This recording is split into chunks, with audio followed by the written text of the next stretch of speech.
movie Hook. Stan, what do you? Is that a Christmas movie to you?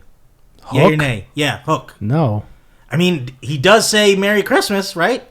When he gets back. No, when he gets back. That's not a traditional Christmas movie to me, though. Die Hard is more of a Christmas movie than Hook is. All right, fair enough. Welcome back to another episode of Enter the Nerdom. I'm here with co-hosts Stan Warrencini. It's very confused about that.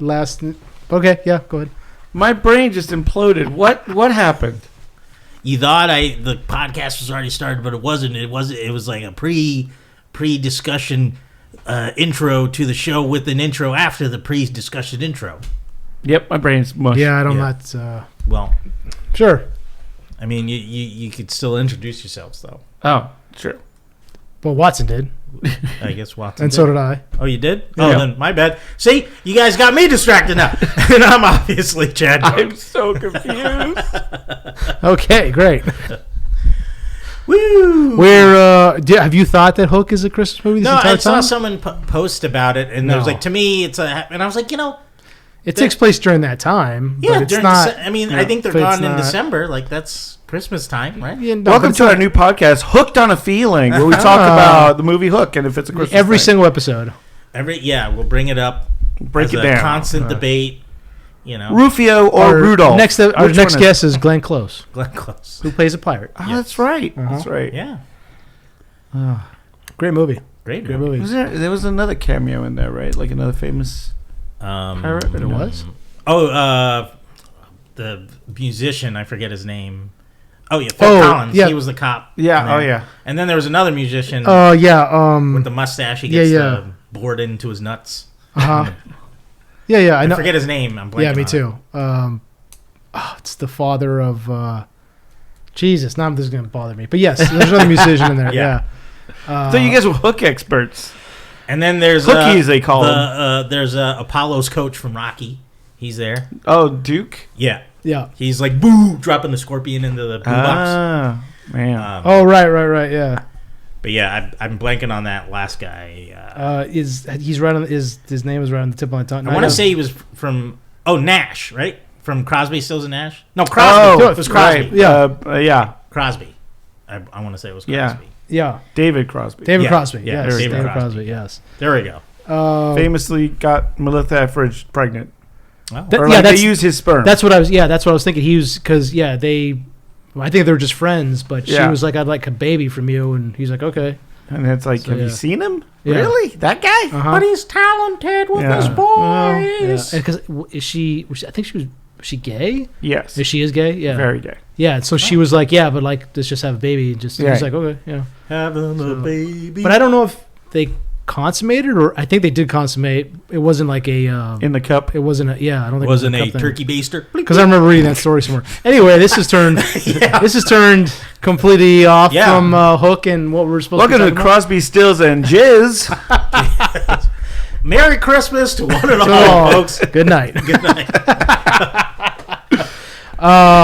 Famously, that is a movie that Steven Spielberg does not like. Hook. Which is ridiculous. Which is ridiculous. I think it's one of his best movies ever. Yeah. I think it's great Well, fucking I movie. think it's the age we were when we saw it. Right. Right. It makes That a helps. big deal about it. Yeah. And like, you watch his body of work and like, right.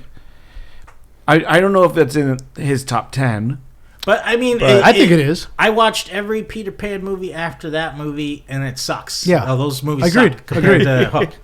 I don't think. Yeah, I've never seen another Peter Pan anything that's as good as that. Yeah. Really? Yeah, What, I don't about think- it was so great? Like, what for you spoke to you? I mean, there's obviously the entire movie is great, but there's scenes in it that really make it. There's that part, and we talked about it on the podcast before, where he's with the Lost Boys, and they're all like picking on him because he's an adult and they don't think they don't believe. And Tinkerbell, who's played by Julie Roberts. Julia Roberts is like, Famously, stop yeah. it, he's Pete, he's Pan, and they don't believe. Obviously, they don't believe her. And Rufio draws the line in the sand with the sword. And Yeah. he's like, anybody who thinks I'm the Pan, come over here. And they all, And there's that one little kid who pushes There his you face are, back, Peter. and it's like, yeah, there you are, Peter. Pushes his face back and a smile. Oh, and the music And that that's plays. Christmas for you. Yeah, exactly. Did you change your mind? Is it a Christmas movie?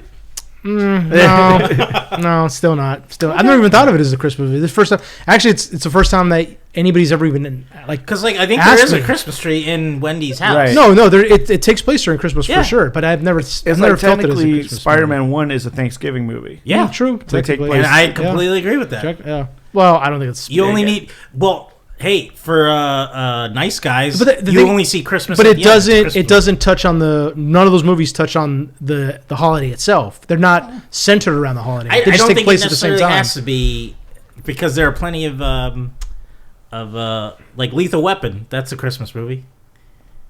Yeah, but it's. I don't know. It's kind of baked into the DNA of that movie, though. But I think it's got the sleigh bells in the if it's in the DNA, it's on Lethal Weapon or Die Hard. Lethal Weapon. Yeah. Die Hard is definitely Christmas. Yeah, because movie. He's going out there because it's Christmas. Yeah, but it's exactly. So it's centered around the holiday. I'm saying like if there's an element of Christmas, I think it's still Christmas in the sense like at the end when Mr. Joshua sees a Christmas Carol on the screen, he's like, "What day is it? It's the day of Christmas!" And he shoots the that's right thing, and then they crash through the tree with the car, and it's Christmas. No, I don't know about Lethal Weapon being Christmas movie. And then at the end of the movie, Mel Gibson.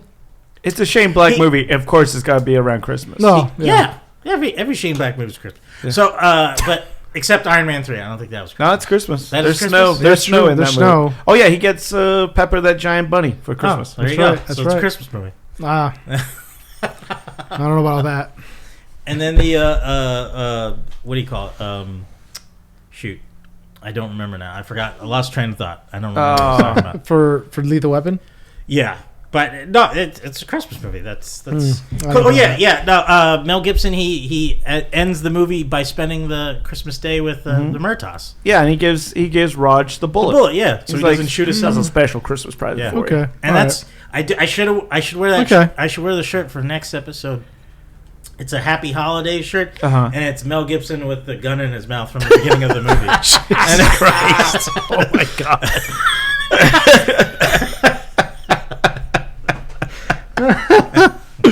Oh my gosh! Yeah, we gotta take a picture of you in that shirt now. Okay, well, so I guess Hook is not a Christmas movie. No, still. I guess not. I don't think it is. Yeah. Please vote in with your verdict on Hook is a Christmas movie. Yeah, well, maybe we'll do a poll or something online because it's post Thanksgiving. We're in the holidays. We're in the holiday spirit of things. Yeah. So what movies? We'll put a listing of movies that are. Connected loosely with Christmas to see which ones tendentially will connect. I guess, yeah. Sure. One of the movies that's definitely not a Christmas movie. What's that? That we recently saw was Gladiator 2. What? Yeah. It's not a Christmas movie. Well, there was because that tradition goes all the way back to like the Druid times. So I mean, there was a deleted scene of Jesus Christ still up there. Just say, "Hey," just come on. I think it's set like a few centuries after Jesus, but no, before. Isn't it? No, it's post. It's post. Yeah. Is it? Oh right, it's like 100 something. AD. I think they do mention Christianity in it. Yeah, I think so. You're right. Oh yeah, yes, you're right. Yes. It's the fall of the Roman Empire. Yeah, you're right. So. It's 135. So yeah, somewhere around there. Yeah. Gladiator 2. Gladiator 2. Yeah, I mean, what do you guys think about it? I love the first one.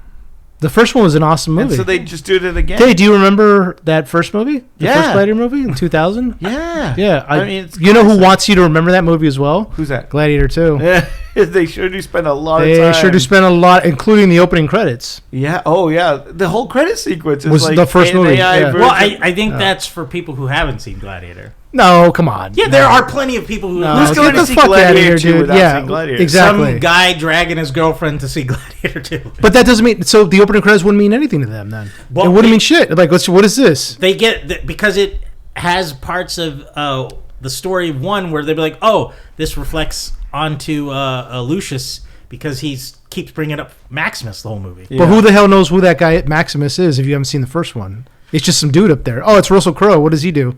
Well, wait, was he in this movie? That's what. Well, no, but if you haven't seen the first one. That's what you're gonna think. Gladiator 2, they reference him as a hero, a guy who challenged, who tried to make change in Rome and failed. But they never died for no reason. Yeah, for no reason at all. What's his sacrifice? This was the shitty bit. This was Joker 2, basically. It really was. Yeah, it's crazy how close it is to Joker 2 because it is just a lot of like, let's retread what you guys saw before. Like, hey, remember Maximus? Yeah, Maximus was cool. Yeah. Hey, remember, all the things he died for? Yeah. That didn't mean anything. We're going to do it again, though. Yeah.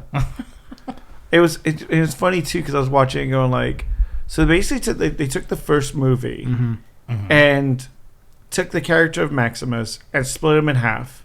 And they gave half the role to Pascal and half the role to Pascal. Mm-hmm. They, the Pedro Pascal was the general and like the one that was the tired soldier, and then you had Pascal like as a gladiator, as the gladiator guy, and like he wanted the revenge, right? Yeah, right. So they took that story. Oh, they also took a Proximo-like character and gave it to Denzel, but he's not Proximo. No. But he did stuff with him that they wanted to do with Proximo. Right. I don't know if you, the original storyline with Proximo, he was supposed to face Maximus in the Coliseum at the end. Like when Maximus faces the big ghoul guy. Mm-hmm. Yeah. Like that was supposed to be Proximo. Really? Yeah. But Oliver Reed died before that was shot. Oh, I didn't know. So they had to like pivot. Which still doesn't. It makes as much sense as a 25-year-old man fighting a 70-year-old Denzel Washington. It still makes. I'm glad that didn't happen because it makes as much sense as the final fight we saw in this movie. Gee, I wonder who's going to win. Well, like I think it didn't. That wasn't supposed to be as epic as him versus the Emperor in the first one. I think it was just you saw his plan just falling apart. Like it wasn't going to be a big fight. Like I didn't expect. Yeah, but why even do it then? Because he killed his mama. Yeah. It's still making it for no reason. So, but okay, so like let's. For a reason. We're kind of jumping ahead, but like. Sorry. The film. Spoilers, everyone. Spoilers. Yeah. It's like okay, so the film starts off with Maximus's long lost son, which. So all of a sudden we find out he has a son. Spoiler. Yeah, we find out he has a son. Well, we didn't find out until much later in the movie. He did have a son that. He got fun that killed, but another one, Yeah, Lucien was in the first movie, but it was always kind of like who was the father? We didn't know who the father was. Yeah, kind of thing. Well, they alluded to who the father is, but we never saw him because he was dead. And this one, they definitely were like, he is Maximus's child. Right. Yeah. It's like, how would anyone know this? Mm-hmm. Well, that was for the mom to reveal to. Yeah. And which she did. She was like, it was, it's Maximus's son. So I mean, that was the only probably. The big problem I had with the movie, other than like the plot and the direction. I liked the politics of the film, and that's why I think it's not as good as the first one, because it's focusing more on the politics than the actual revenge plot. And I find like you had to choose between the two, but I still think I liked what I saw. Like I was entertained throughout the whole movie. Right. And the main problem of it was the connection between the characters. They weren't as strong as in the first movie, obviously. Yeah, and they were trying hard to make these connections happen. But if you're juggling that many characters. I knew this guy and you knew this guy, and like it was like with Rome, this is a vast empire. Why is everyone connected to like Marcus Aurelius? Like everyone was like, oh, like Denzel's character comes out and goes like, I was a slave of Marcus Aurelius. Like I want to kill his family, and or destroy Rome because of what he represented. Yeah, and then and it was just like, why make these connections? You don't need to, like, make I understand that Denzel in this movie is almost too charming and too, his working his way up through the ranks. Yeah, to get to the point where he's literally Caesar's ear. Mm-hmm. Like it was very well done, and he was very charming. And I'm like, without that killing of Connie Nielsen, there's no turn for that character. He's like, I want to destroy what Rome represents, and so kind of does Paul Mescal's character, right? Or exactly. Pedro Pascal. Yeah. Well, no, he still believed in Maximus and Aurelius's Rome. Denzel didn't want any of that. He wanted pure chaos. Like, the strongest is the leader of Rome, or he's whoever. The Joker. Yeah. Well, I wouldn't say he was the Joker. It was just like he wanted all the power for himself, but it was going to be by his rules, which is the opposite of Marcus Aurelius. Yeah. So I mean, let's take the plot. So Mescal is Paul Mescal is taken by he's Maximus's long lost son, who was hidden right after the ending of the first film. Yeah, he's in Africa, African territories. Yeah, he thought his mother was afraid that she would be murdered because he was Maximus' son, heir to the throne. He ends up, I kind of missed this, but like he ends up going to a different area, but he has to like leave from that place because it seems like he's in danger. And then he ends up in a different empire a different city state that's not beholden to Rome. Yeah. And he ends up having a wife there and living a life. Rome attacks this city state, conquers it, and he's sold into slavery to become a gladiator. Yeah. Which makes his way back. So now his plan is, I'm going to get back. That sounds familiar. Yeah, exactly. I'm going to get back at Pedro Pascal's character, the general who led the attack on my city, who my wife died in the fighting of. Yeah. And I'm also going to try to get back at Rome in general for having committed these crimes against my adopted home. I disagree with that part of it because he was mainly only interested in the general. Oh, yeah, and killing. He didn't care about Rome at all. Yeah. Like, he only cared. He started to care about Rome. Put that general's head in front of me, basically. Yeah, exactly. Yeah. So I think it was more. Yeah, you're right. It was more Denzel Washington's character who wanted to make Rome pay. Yeah, and then to an extent. As the story went on and he got more attached to his mother. Okay, that didn't make any sense. That was too fast. No, I mean, I think the whole movie was too fast. Yeah, because at first he hates the general, he hates his mother. It's almost a 3-hour movie. Yeah, exactly. His mother reveals her. Well, he's already known who he really is, but his mother shows up to him like 3/4 into the movie. Yeah, and she's like, I had to hide you because this and that. We and our enemies were after you. This, and he's like, what? Basically, get the hell out of my face. You're not my mother. Yeah. I hate you. Next scene, mother, I love you so much. And he's like, he's also forgiven the general. He finally gets his revenge back at him because the Pedro Pascal's character is a center to a plot to overthrow. He's also married to Connie Nielsen's he's married to Connie Nielsen's character. To the mom. And they're both are involved in this plot to overthrow the. And they both knew Maximus. They both knew Maximus. He was under Maximus. Right, he was under Maximus. He fought under Maximus. But they are involved in a plot to overthrow the emperors. They get caught, and of course now they're disgraced because of that, and they're enemies of the state.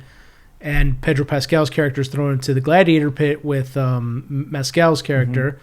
And as he's about to kill him, he's like, I understand why you have to... Pedro Pascal's like, I understand why you're doing it. Just go ahead and do it. I'm sorry. And he's like, oh, father, basically. He oh, daddy. And he doesn't do it. And then, of course, he's murdered by, the guards at the Coliseum. And it was just like, wait a minute. This has been your entire plot the entire time to kill this guy because he murdered your wife and your adopted home, and I guess the people that you had friends there in that city state. Yeah. So he murdered all of them. On the he was following orders, but still he's still that we've heard that excuse. We've all heard that we all know that I was just following orders is no excuse. Yeah. You're still responsible for your actions even if you do that. But and I know that as a soldier myself. But at the end where he's finally going to take his revenge, he's like, "No, I understand what you were doing." Basically, and it's just wait a minute. I was like, hang on. This has been your plot this entire time, and now you're just like going to forgive and forget to an extent, and then he's murdered anyway. So it's just like, all right. And then I would have liked to see them team up at the end, like they were if he got to survive, something, something. Also, I didn't understand why Denzel Washington's character in that same, arena fight, his mother's is brought out. Pascal's mother's brought out. Connie Nielsen is brought out, and she's going to be sacrificed after the fight. Yeah, but that was a separate. Oh, that was a separate fight. Yeah, but then at the end, the gladiators pretty much rebel inside the Coliseum and start attacking. The emperor's guards. Yeah. The entire crowd of Rome kind of turns on them, which I did kind of like that part. How the people, the Romans were little by little were like, "Fuck this," Well, because they were aiming bow and arrows at the and they finally fired into the crowd. They were setting up Rome was starving as well. Right, exactly. The two emperors were mismanaging it. Were like syphilis-ridden, crazy one people. One of them is. Yeah. But then Denzel's character kills her because reasons. I was like, okay, what was that? Anyway, so he wanted revenge on Marcus Aurelius apparently because he got branded by him. Yeah, I guess. Yeah, I guess that's why.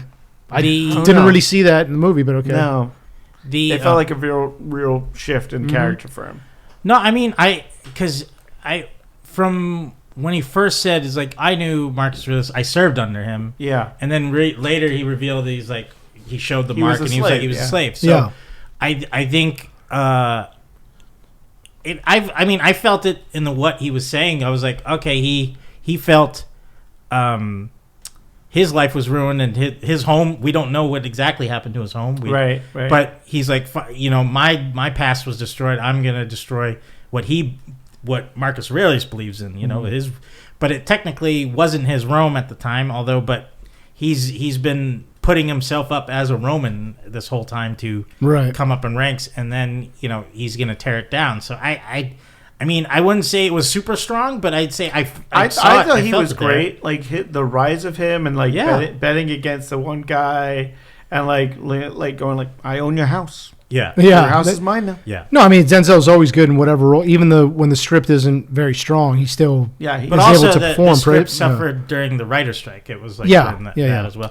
But I will say the problem why this isn't as strong as the first film is because if you look at the first film, it jumps between Russell Crowe and then Joaquin Phoenix. Yeah. Mm-hmm. Those are the two main characters. Everyone else is small. Here you have 4 or 5. Too many. And I think that was the main issue. They were trying to give each person their due on screen, and you can't really do that. So, they needed to thin some. It felt like it would have made out. a good miniseries. Yeah, I mean, exactly. Or I would have done a 2-part film, and the first part is him trying to get his revenge on the general, and then the second part is the Rome aspect of it. I like that idea. But I mean, I do agree. The whole plot it felt rushed, and that's why I felt they didn't stick with Paul Mescal as much as everyone else. It did like a small scene with Paul,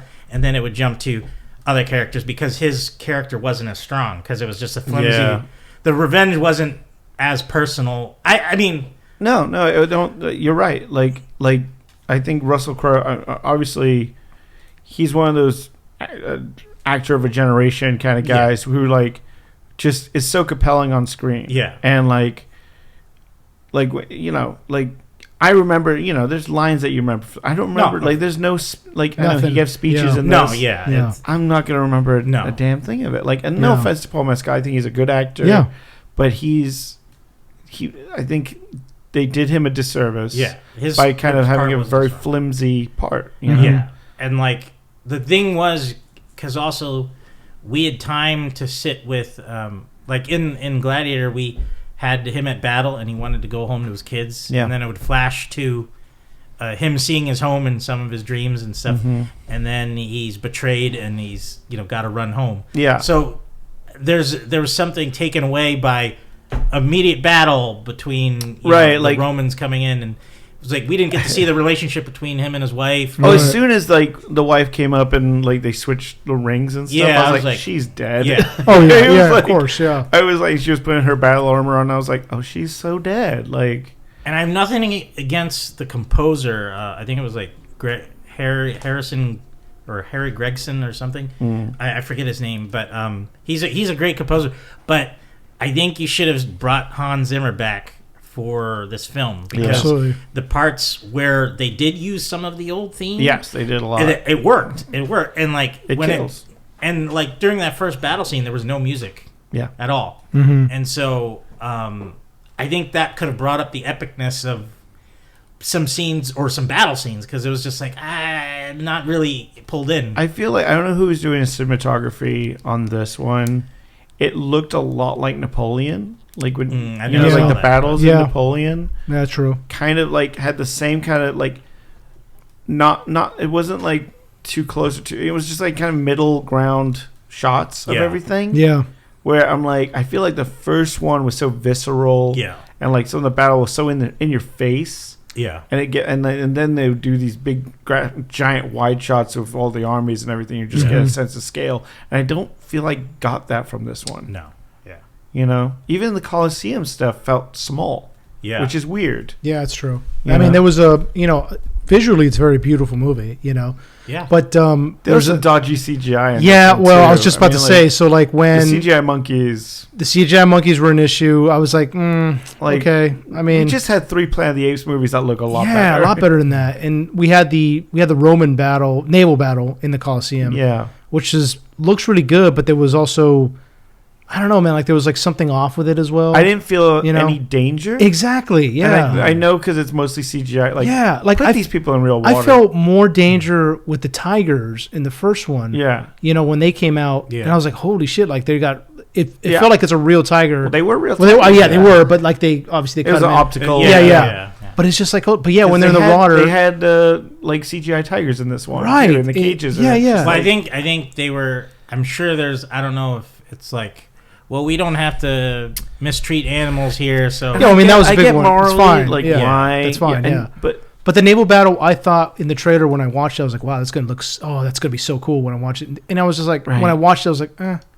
Well, it's kind of like it was very brief. It was a quick. That's the other problem. It was quick. It's like because they try to replicate the chariot battle that they had in the first one, and that feels like they're in some real serious danger. And yet again, the water battle they wanted to do in the first one as well. Mm-hmm. Oh, really? Yeah. But they didn't have the budget to do it and the time and everything. So it kind of like felt like another idea that they just kind of lifted and put onto this one. Right. And the music there, it wasn't, it didn't drive. No, you're right. Yeah. So I think if anything, like if they added the themes of the first movie to this, it would push up the movie a little bit more. I agree. Yeah, I agree. And I like the movie, so I'm just like there are small things that don't make it as great. Like I'll still buy this movie because I like some of the performances in there and stuff like that. But obviously, it did not beat the first one. And there was something to be said about like Russell Crowe in the first one was in okay shape. He was no way like jacked. No. He was like kind of this like strong dude. Yeah, shape. yeah. Paul Mescal was in insane shape. Yeah, it's ridiculous. I thought he was very like frail. Like he looked skinnier than what? Yeah, to me. No, he looked like he looked jacked. Some, like the problem that he looked like Paul Pedro Pascal looked better than him. What? I don't know about that. I'm just saying. All right, the arms. Send those screenshots of those arms. Yeah. Send all your shirtless pictures to Chad. Yeah. It's gonna be Arnold and Jesse Ventura. Yeah, like, my arm's bigger. But the centimeters. The way that Paul Mescal looked though was like a modern day chiseled guy. Yeah, exactly. He didn't look like a Roman gladiator. Like, you know what I mean? Like, no, I know what there's something like he looked like a dude who did P90X. Right. Yeah. Who had modern equipment. Right. And trainers. Versus like Russell Crowe looked like just a guy. A guy who did like worked a field or something. Right, exactly. That's he had like a six pack, this guy, Oh yeah. And it's just like he was his shirt off as much as he could in this movie too. Yeah, yeah. I was like, okay, I mean, I didn't really have a problem with that, but you guys get your minds out of the gutter. No, I don't remember his shirt coming off at all in the movie. It threw me a bit because it felt like, it felt like I was watching 300. Yeah. Versus like watching like the first Gladiator felt like more of a dramatic, historical piece. Exactly. Yeah. Yeah. I mean, there was a lot of issues with the story. I didn't really understand why they had the two emperors. That's a real. Well, that's a real thing. But yeah. But anyway, it's just Carcalla and the other guy. I forgot his name. But it was just like. Don't forget the monkey. Yeah, they have the monkey in there, and it was like, I understand that they're supposed to be playing, people who are mentally not well, right? But it was like it's over the top sometimes. Well, like, and they never come on. Did they ever discuss how those two became emperor? Nope. Because they had nothing to do with the lineage of Marcus Aurelius. No. Now, I mean, in actual historical terms, I think Carcalla came to power. I don't think he had a co-ruler, but he came to power because his parents negotiated it. And at the time, like the Praetorian Guard would like sell off like the emperorship, Right. So, and then they would murder whoever they didn't like the Praetorian. So the Praetorian Guard was really like the power behind the throne for many years in the Roman Empire. Well, I remember they did rule together, and then he eventually killed his brother. Yeah, he killed his brother off. Yeah, and like, but it was. It was at the end of. It was like at the similar time. Like yeah, I mean, I kind of understood, I guess, why they did it, but it was just it didn't. like I'm watching these two. I mean, they're the two actors are pretty good actors, but I just like the two characters themselves. I was like, what? Who are these guys? They don't present a threat to me at all. Yeah, like they weren't like communists. That's like this guy's a serious threat to everybody around him. And these guys are kind of like clowns. Yeah, I feel like they took the Joaquin Phoenix and just kind of cut him in half. Exactly, yeah. And they're like, well, this one's going to be a little weird and this one's going to be a little weird. And I heard them in an interview saying, like, they based their whole, like, vibe off, like, Beavis and Butthead. Really? Yeah. That's like, that was their go-to. Jesus Christ. Well, you see what I mean? I would say, though, like, they didn't seem much of a threat because we had to focus on all these other characters. And, like, they weren't... Right. Like, because of how...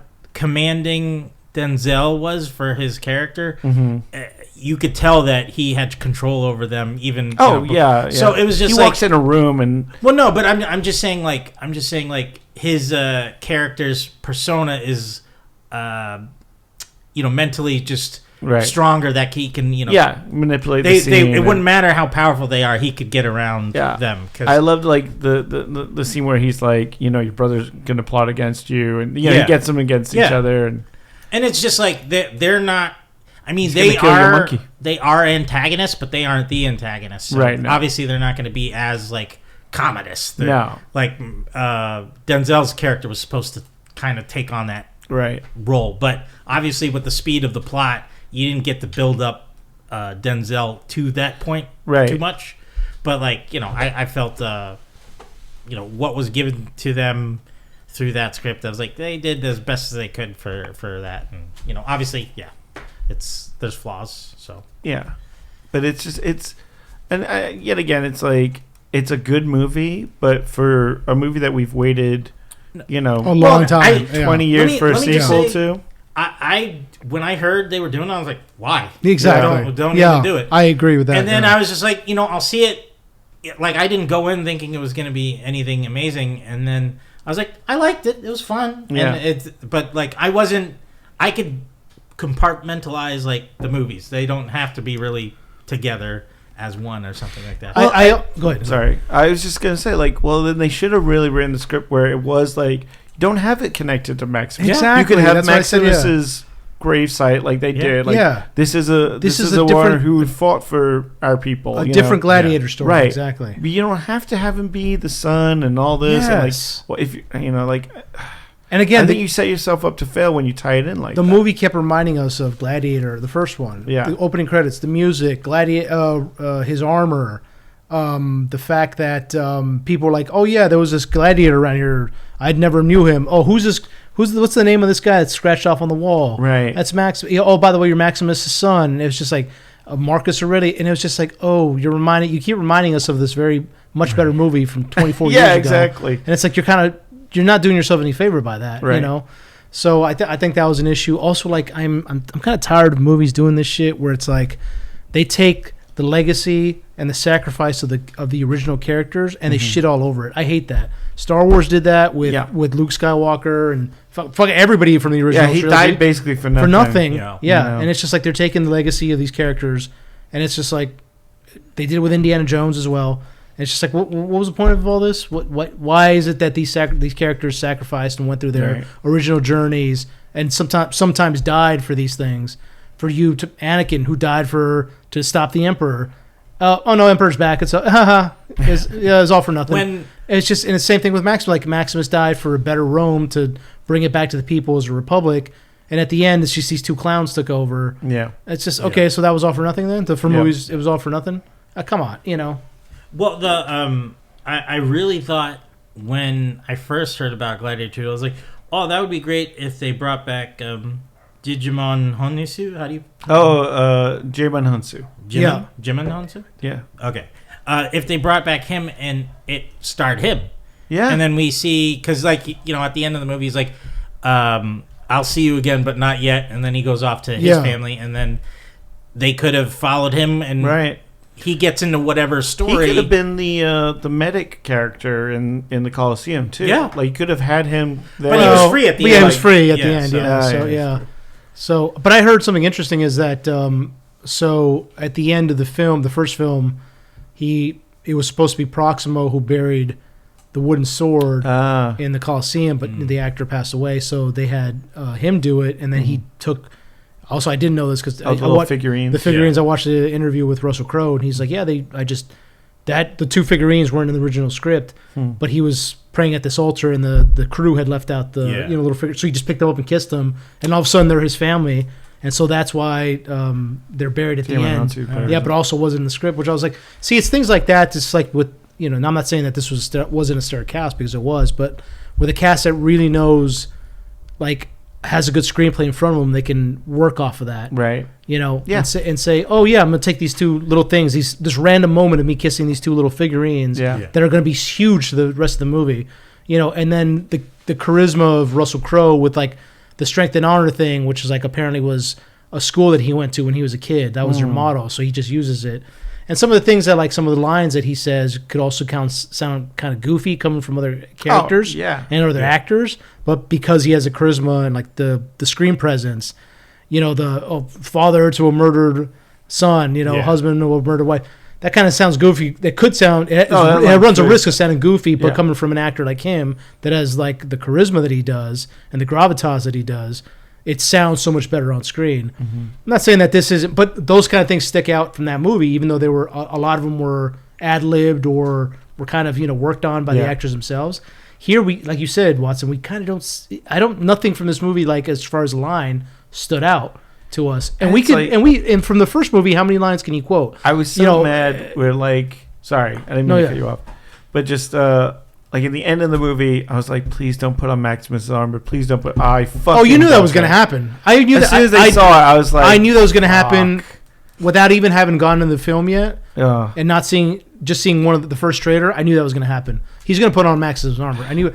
But then there was another part where like Denzel was like stabbing him underwater, it's magic and it's not piercing the armor. And I was like, wait a minute, that's why those swords are pointed at that, so they can punch through armor. I was like, okay, whatever. He was going through the water though, so he was going through the water. So I guess it slowed it down. Yeah. And then we'll see the Mythbusters. Well, no, it was hitting the horses, the metal horses. Oh, come on. That's what he was stabbing. It showed you. Come on. It showed you every single time it hit the same spot. It hit Denzel's every single time. Direct. He's direct with that. Okay. He's like that shotgun. He's like, I'm surgical with this. Yeah, he's very surgical. He's so surgical with it that he hit every single spot, the same spot every time, and failed to punch it through it. Yeah, no. Yeah, it was magic armor. He was frantic. It was mad. It was got his arm cut off. He got his arm cut off. It's like he was doing his best. Sure. Doing his best. Yeah, he did. Yeah, that was a nasty arm cut, by the way. Yeah. Oh, that was great. Yeah. I loved it. Yeah.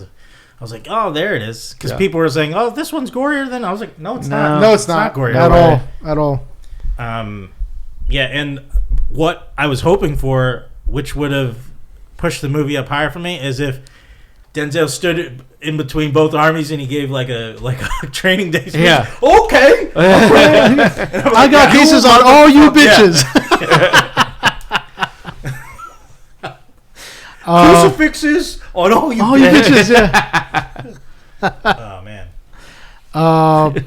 Yeah, this film was. It's also very. It's how many? 2.5 hours, I think. 2 hours 40 minutes. I mean, it was just like there was a. I don't know how. I know, Chad, you didn't feel this way, but there was moments when I was like bored. Yeah, I'm sitting there like, okay, is this still going? I had times where my eyes were getting a little heavy. I was like, how much more is this here to go? Oh, it's a lot more. Yeah, a lot more, yeah. I was bored on at parts with Mezcal's character because it was just like, this story's not pulling me in yet. Right. Like maybe you needed to do more like the flashbacks with the wife stuff. Yeah, like his reasoning to be there kind of got I don't real know. murky. Like that's the thing. I don't know him. Yeah. Like I haven't gotten to know him yet. And we keep jumping to other people, so I was like, I don't know this guy. I can't connect to him. I also felt. Did he do anything with the arrow that he took from his wife? No, he just had it with him. He was just holding on to it. I was waiting for him to stab someone in the Me fucking too. head I thought he was with going to stab. Yeah, I thought he was going to do one of the emperors or Pascal. Or I thought it was that was going to be like a throwback to when Maximus almost. Because he took an arrow. Yeah. The emperor. Well, I thought that's where it was going, but no. But I was let's set something part of me up was at the like, beginning don't do that. Don't do it. Yeah. So. A little cheesy, but still. But it's like, what a lot of setup for nothing. I also didn't get like, with Maximus, you felt like he lost his wife and his child, and you felt that throughout the entire film. Yeah. He was like really hurt by it. But with this guy, it's like he gets captured, his wife is killed, his home is taken, it's sacked by Rome. He's taken back as a slave, and like they're kind of cracking jokes. Yeah. And I was like, when he like bit the monkeys and they're all doing the monkey noise. And he's like, just like kind of laughing. But he was also doing it when he was like, I think he was like in one of the wagons that had like one of the cage wagons, and he's kind of laughing there too. And I was like, wait a minute, dude, didn't you just like 3 days ago you just lost your wife? And you're kind of like joking around now. This is a like, vacation. Yeah, I was like, I didn't feel the gravitas of his story. I just didn't feel it the way he felt with Maximus. And again, Russell Crowe's such a great actor that you can see like the feeling, the emotion that he's having. You can see it on his face. Yeah, and he's really really good with that. And I'm not saying that this guy's Mescal's a bad actor, but no, it's just it doesn't. It's not entirely his fault. He's very young, and I mean, he's young, I think it's 20 years difference between where Russell Crowe is. In that first movie. Yeah. I think it shows a little that he's a little young. Man, he kind of felt like a frat boy sometimes. Yeah. And I was that's why they should have brought the original actor from the first. movie. The kid. Yeah, he's still acting, right? Yeah, he was in Glass. He was the son of. That's Bruce right. Willis. Yeah, that's right. Well, I mean, I think that I don't know what kind of physicality they're probably looking. Chose him. He's a part of his physicality. Dude. He's a fit dude, if I recall. Send more shirtless pictures of that guy. Shirtless pics. Chad wants to see more shirtless pics. We need to compare shirtless pics. Pics and pecs. This is the Picks and Pecs segment of Enter the Nerdom. We're going to be comparing left and right titty. Man titty. It's a titty. It's still a titty, regardless. Titty meat. Titty meat. Everybody's got titty meat. Everybody's got that titty meat. Chad, would you recommend this movie to other people? That's the thing, like... that's not good. I would be like, I liked it. I'm not... Because I know a lot of people weren't fans of it, so it's like, I can't really just say, oh, go see this, I would say, since it's such a mixed bag, and I have some negative thoughts about it, that I would say you could wait for it. It's not really necessary to see in the theater. But I'd say it's entertaining, regardless. It's entertaining.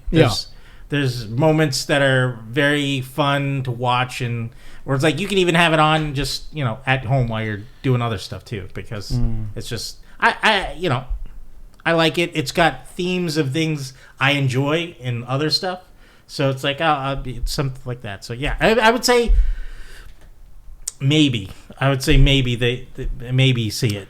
I'm probably never going to see this movie again. So I would say... Well, you're not going to come over if I was like, hey, I'm putting on Gladiator 2. Let's get oiled up. I'd say let's watch something else. I'd say let's watch the original. I was like, I've seen that millions of times already. And it's still really good. I kind of... Every watching, I'm still like, wow, this is really good. Yeah. I'm like, whoa, did you see what happened to that chariot driver? That's crazy. Guys, we're going to watch 2 first, and then we're going to watch 1. So, and you got to be there for both, or you're just not. No. You can't come. Well... I'll be watching it at my house. The first one. Yeah. Watson. So I think this is a perfect dad movie in terms of like I can see this being like TBS on a Sunday. Uh-huh. Yeah. Where it's like you get to sit, you fold laundry, you can watch it. I watch a lot of dad shit, so that makes sense. It kind of feels like this is going to be sandwiched between like Shawshank and some other dad movie. Tonight on TNT after Steven Seagal's Under Siege. I mean, is Gladiator 2. I would definitely watch Shawshank again. Yeah, it's my favorite movie. I think this is good. I think you can cut 15 minutes out of this thing real easy. Well, probably more than that, but yeah. But you're not going to understand. I think you can. They bring up the same beats over and over story wise, where you could cut a lot of shit out of this, and I think it's a good. Yeah, I don't think you need to see it in theaters. I think you can watch it on television when it comes out, or maybe just watch like fight scenes on YouTube. Oh, did your theater laugh when that maid overheard the conversation? Oh yeah, mine too. Mine did too. They might as well just put a dun dun dun sound effect. But the thing is, I didn't laugh. Bad acting. But I mean, I didn't think it was acting. It was just like a weird way for her to. Sneakily out of because it was kind of goofy. It's like like you said, like dun dun dun. Yeah, like but she was just kind of like in the shadow. Yeah, just like kind of creeping around. Again, why isn't she just like she's folding laundry or setting down a tray of drinks and she looks over and there you go. Well, like, and then have her like show her again with, at the palace or something else. It was just like it was like something out of like a 1920s like silent film, like creeping around in the shadows. Well, and it's all you need is a title card. Oh, she's creeping and listening. I got creepy maid is creeping again. I didn't laugh though, but like I thought it was just that was silly. But I was like, but some people were just like Yeah, my theater really busted out laughing. Yeah. So I was like, oh, okay, I guess that was funny. Yeah, that's not good when audiences laugh. We're not supposed to. Right. It's not good. Not good. But well, I mean, Uh-huh. No, because there's been some other movies where some people laugh at a part. I'm like, well, I guess. Oh yeah. You weird sense of humor for laughing, and it wasn't like not many people laughed. It was like a few people, and then I was like, oh, that's when a few people do it, but when it's the entire theater, like mine, I was like, I don't think you guys are supposed to be laughing at that. Mm-hmm. I didn't laugh, but I was like, okay, that's. It does. I understand why because it looks goofy. It was like a weird shot. Yeah. Of like you didn't need that shot. No. Yeah. Like at all. She could see her in the background. Again, she's just going about her. Well, no, but she's a servant, so she's serving drinks. There was the one part where she did dismiss her, be like, you could go. Yeah. And like because they were gonna have a confidential. But that's what I mean. Like we know she's a servant. You don't even have to establish she's a servant. You could just have she's bringing drinks, a tray of drink, or cleaning plates or whatever it is. And you show her later talking to one of the Denzel or whatever. Yes, he's one of her spies. Yeah, one of the spies. Yeah. You don't need to do a weird push in to show her like. Like I know. She's like rubbing her hands together. Juicy goss. No. What would have been better is if she took an empty glass and just put it up against the door. Like, oh my god! She's got the little spy monkey. And from she's like Raiders. She's like tapping her chin with her finger. The Zeke Heiling monkey. Come on, dude. That would have been as subtle as what they did in the film. It's like, come on. Or she's trained a parrot to record everything. Right. It's Maximus' son. It's a coup. It's a coup. Well, yeah, Gladiator 2. Yeah. I guess. I would wait till it comes out on streaming. Yeah, I think it's doing okay. It's not doing okay. No, it's third. It's third in the box office. Yeah, that doesn't mean anything though. That's just it's a slow. So it's the budget was between 210 and 310. So let's say it was 310 million with advertising. It's only made 325, which is not good. Worldwide or is that US? I think it's worldwide. Damn. Yeah, so that's not good. Because I know that Ridley Scott's already like, I want to do a third one. Oh, Jesus, seriously? He's like 80. Come on, 7. I don't know what it is. Enough, Ridley. Just concentrate on your Alien movie. No, let him give that up. No. Yeah, let him give it up. We're going to have that third fucking movie. No, if it kills me. I swear to God, we're finishing David. Gonna kill him. No, that's not. That's not. But I mean, so like, let's say with marketing it was 310. Yeah, it's made 325, which is probably more than that. That's they to break they even the shit out of this one. Yeah, to break even, I think they have to make at least 700 million. Yeah, and that's to break even. So it's probably going to be up for an Oscar. Like it's going to be cinematography. I've already heard people saying Denzel for sure, cinematography for sure. So it maybe will get another like push in theaters like beginning of the year, and then more people will see it then. Here's a fact I found out while before going to see the movie, because Denzel has worked with Scott before, Tony Scott, multiple times. Yeah, but, Man on Fire, I think. Man on Fire, and then Deja Vu, and Deja Vu came out November 22nd, and this is when Gladiator 2 came out November 22nd of that week. So I was like, oh, that's kind of cool. I don't know if that was planned. Did he do Domino with Tony Scott? Domino was? Yeah. Was that Tony Scott? That's not Denzel wasn't in that, but I think that was Tony Scott, wasn't it? I think it was. Maybe. I'm not sure. Remember. If he only had some way to know. If only we had some kind of engine that searches things. Oh, man. Yeah. Oh, no, dude.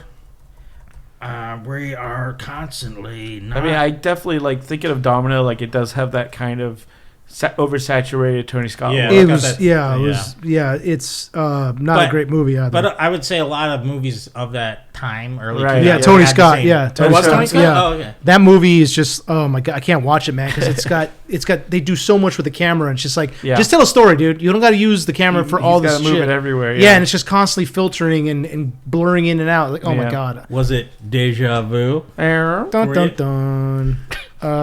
Gladiator 2. I would wait until it comes out on. Yeah, Screen. Three stars out of 5. I Yep. give it 3 stars. Thumb to the Let's side, give it much 2. like Okay. That's fair. That's like fair. an emperor with his thumb to the side. Yeah, it's a, yes. Go. Yeah. Yeah. There you go. Another movie that does involve Christmas though, since it is the holiday season. Red One. Ooh. Red One. Watson, you watched this, right? No, No, I I'm sorry, Chad. I did, yeah. Yes. How dare you. What did you think about it? Because I don't think it's doing very well either. No. What's the story? This is Yeah. this movie. I'm sure it's a very complicated plot with a lot of nuance and hidden meanings and metaphors spread out through it. No? No. No, It's I would pretty think- straightforward. Really? It's not like Godfather quality? Oh no! I mean, if anything, like, Oof. okay, Oof. you. When The Rock turns to the audience and says, "Christmas was in you the whole time."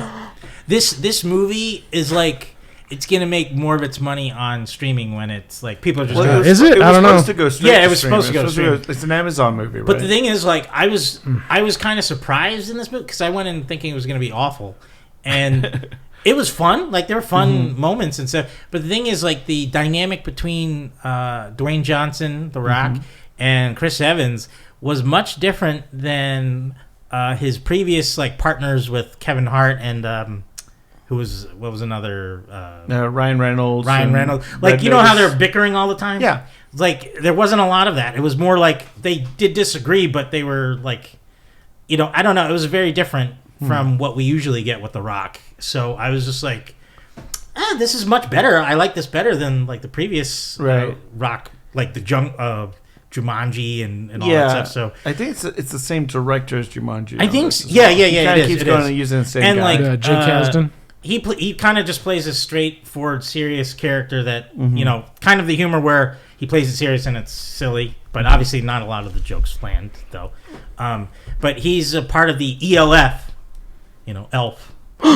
And What? My God. That's the security force for Santa Claus, played by J.K. What's Simmons. the ELF stand for? Do you remember? Oh, shit. I don't remember. Off the top of my head. It Sorry, says that here- was so important. It says here enforcement, logistics, and fortification. Yes. Yeah. Okay. I mean, I Boy, give they him credit. really worked hard I to give him get that credit for. acronym in. Yeah, I give him credit for Hey, turning elf into something. I guess. Like, if they wanted to, because the way they set this up, Lucy Liu, she's the head of the Moana, I believe it's called, which is like mystical. Mythological oversight and restoration Yes. authority. So Oh they my manage God. all these other mythical things in the world. So I was like, they could do spin-offs if they wanted to, because Yeah. there's a scene where they bring the Headless Horseman and he's like arrested. And Really? so it's almost like a Men in Black type of thing. Okay. In a sense. With Okay, like interesting. holiday characters. With holiday characters, Okay. and so I was like, I could kind of get into could it see a if they series follow of that. if they follow like they get away from Santa and do Right. more of the Mora. You could do Easter Bunny. You Yeah, could do, it would be interesting. Leprechauns. You could do. Yeah.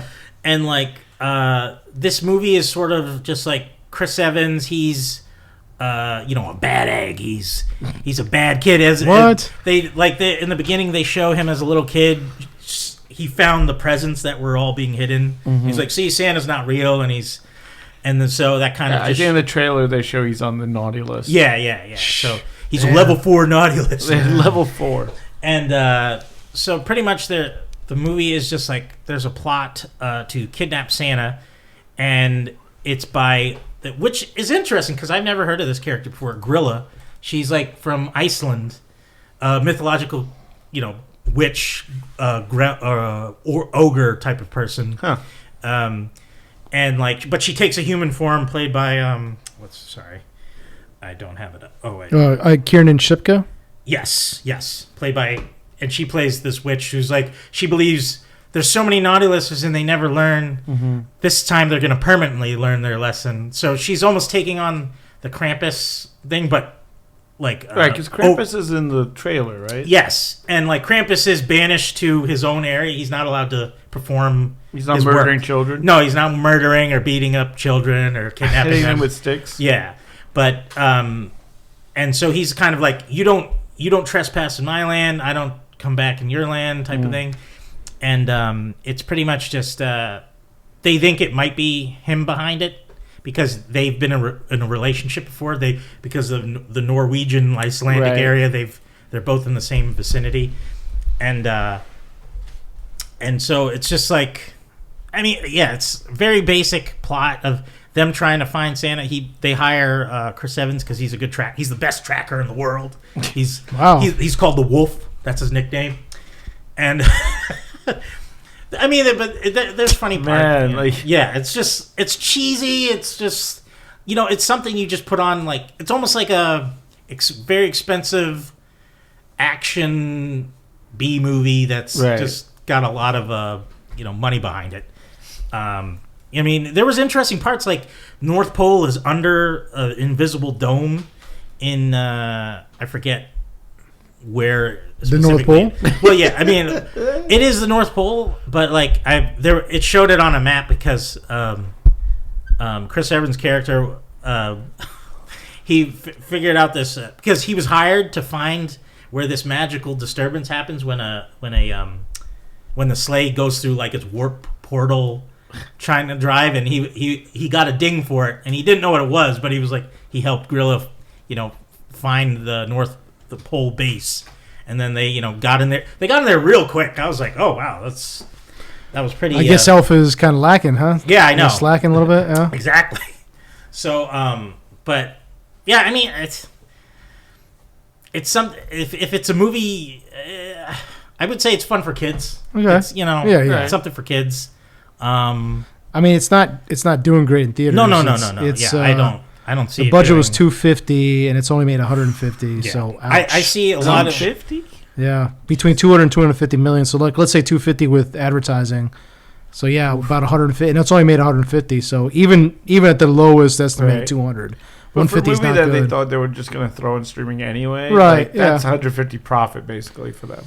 Well, I mean, if they spent that much to make it, not really. Yeah. Oh, and The Rock, he's at the beginning of the movie, you learn that he's like retiring. He's like, you know what? I just don't see it anymore. Kringle. He doesn't see the childlike innocence in the adults anymore. He's not feeling it? He's not feeling it. And, spoiler alert, by the end of the movie, it turns around because Chris Evans proves him wrong by, making him believe in Santa. Well, no, not believing in Santa, but like being a better person and then also being a better dad because he wasn't a good dad. He kind of like neglects his son. The Rock has a son? No, Chris Evans has a son. Oh, and he's a piece of shit dad. He's a piece of shit. Oh, I see. Okay. Yeah, so that kind of turns it around, and everybody gets in the sleigh at the end, and just God. And it's very like Spider-Man-esque how Santa delivers presents because he like has a rope from the sleigh, and he's like swinging down and he's just doing all these acrobatics into houses and stuff. I was like, parkour Santa. I mean, there's visual stuff that's very fun and exciting. Like the whole Krampus scene was kind of slow. That was like a slow part of the movie where it was like, okay, they're just talking back and forth. And then they had their slap fight that you see sort of in the trailer. Yeah. And so that was kind of where the movie bogged down a bit. But other than that, it was like Nick Kroll had a small part in there. He was fun. There was some interesting things in there, but yeah, I'd say it's worth just seeing at home, when it's on streaming, or if it's on streaming right now. It probably will be at Christmas time. Yeah, I would say it's like this was probably going to be a movie people probably stream during Christmas, right? Of course, when it comes around or something. How was J.K. Simmons as Santa? He was fun, but since he was kidnapped, you didn't see him that much. No, yeah, like after you get the introduction to him, he's like he's at the mall in the beginning. He's like, I like getting to see the kids a little bit before, and then they go back to the North Pole. But like you see him for a bit talking to him and the other elves, and more he's trying to get Rock not to retire and stuff like that. It's like but and then how did you get me pictures of Spider-Man? Give me some pictures of Spider-Man. And when he's kidnapped, he's pretty much like conked out the whole time. And then that's a good payday for good for him. Like, and then when he gets saved, he's up and about, and he's the last few minutes of the movie, and then delivering presents and all that stuff. So he does a fine job. It's just obviously so weird seeing a skinny Santa. Yeah. But I mean, and it's pretty jacked Santa too. Yeah. There's a scene where they're lifting weights. So I saw the trailer. He goes like, "Let's go heavy." They put on these bigger weights. So I mean, there's funny, silly moments. It's just not a great movie. So. Yeah, how was the scene that we've seen in trailers with the CGI snowman? Is it? I mean, it's entertaining because like they I like how their weapons work. Like their blades, if they touch you, you freeze. Uh-huh. And so like there are elements where Chris Evans falls in a pool and it touches it's slowly like freezing over, and he's got to climb out the other side, and he tries to like burn their face on a stove. Right. It melts, but then it just turns Yeah, its head. And they're very T-1000. yeah, and it's pretty obvious how you defeat them. You got to just remove the carrot from their body. But yeah, that's what it is. It's like Frosty the Snowman. Yeah, but there's creative ways. Like one blows up and the carrot flies out of it. Right. So like you wouldn't know unless you really just eat it. Just fucking eat it. But like there was a moment where the Rock was about to be killed by one, and he like. I forget if he grabs the carrot or he does something to knock it out, but he was like, oh, and then it just melts and stuff like that. But it was kind of cool because they were on the beach, and then this ice cream truck pulls out of the ocean and on the pulls over onto the sand, right? And then the snowmen like kind of form inside and they come out. And I was like, so there's interesting elements of it. It's almost like, you know how Mummy.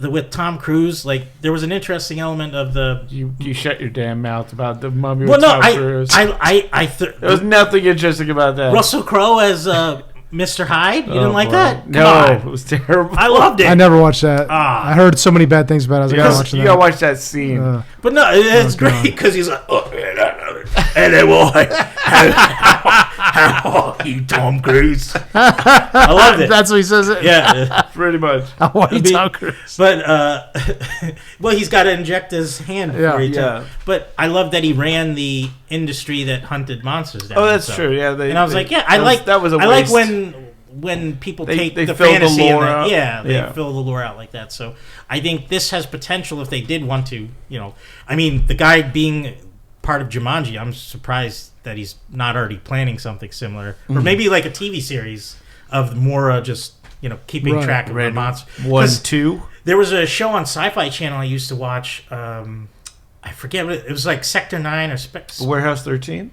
No, it was lesser known. It was, if you remember Dean Cain Superman. Remember Jimmy Olsen? Oh yeah, he's the lead in the show. Okay, and they're almost like the MIB, but for monsters. Like they'll hunt gargoyles and all these other creatures. I remember that. And it's the second Jimmy Olsen, not first Jimmy Olsen from the Dean Cain run. The one with dark hair. Yeah, he's the first Jimmy Olsen. Yeah, the first one. Okay. That's the first one.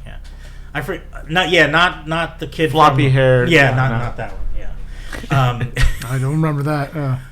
But yeah, no. I mean, that was a fun show too. I like that kind of MIB type of thing. No, I like that idea. So like you were saying with the whole Lucia Liu thing, I think that would make for a great. And she wasn't in a lot of. She'll like pop up on a screen like right.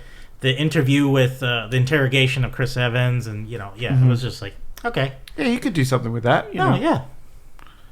All right. I mean, okay. It's. Yeah. I mean. It's it's just like it's just your average CGI kind of movie that's just put out there. Okay.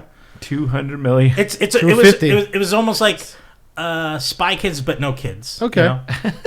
Yeah, I mean, I'm reading. That'll be the sequel. They'll add. I'm looking at the Wikipedia on here, and it says filming ran into issues with Johnson, who was an average of 7 to 8 hours late to film the scenes and missed several days of shootings. Yeah, these delays reportedly increased the budget of $50 million to a total of $250, which Garcia disputed. I mean, either way, that's it was my cheat day. I was having some terramana and some pancakes and some. And is this the one he was like pissing in bottles? Yeah, Johnson later admitted frequent tardiness as well as urinating in balls on set, but Evans and Kazan defended him. I'm in this leather suit. I gotta take a pee.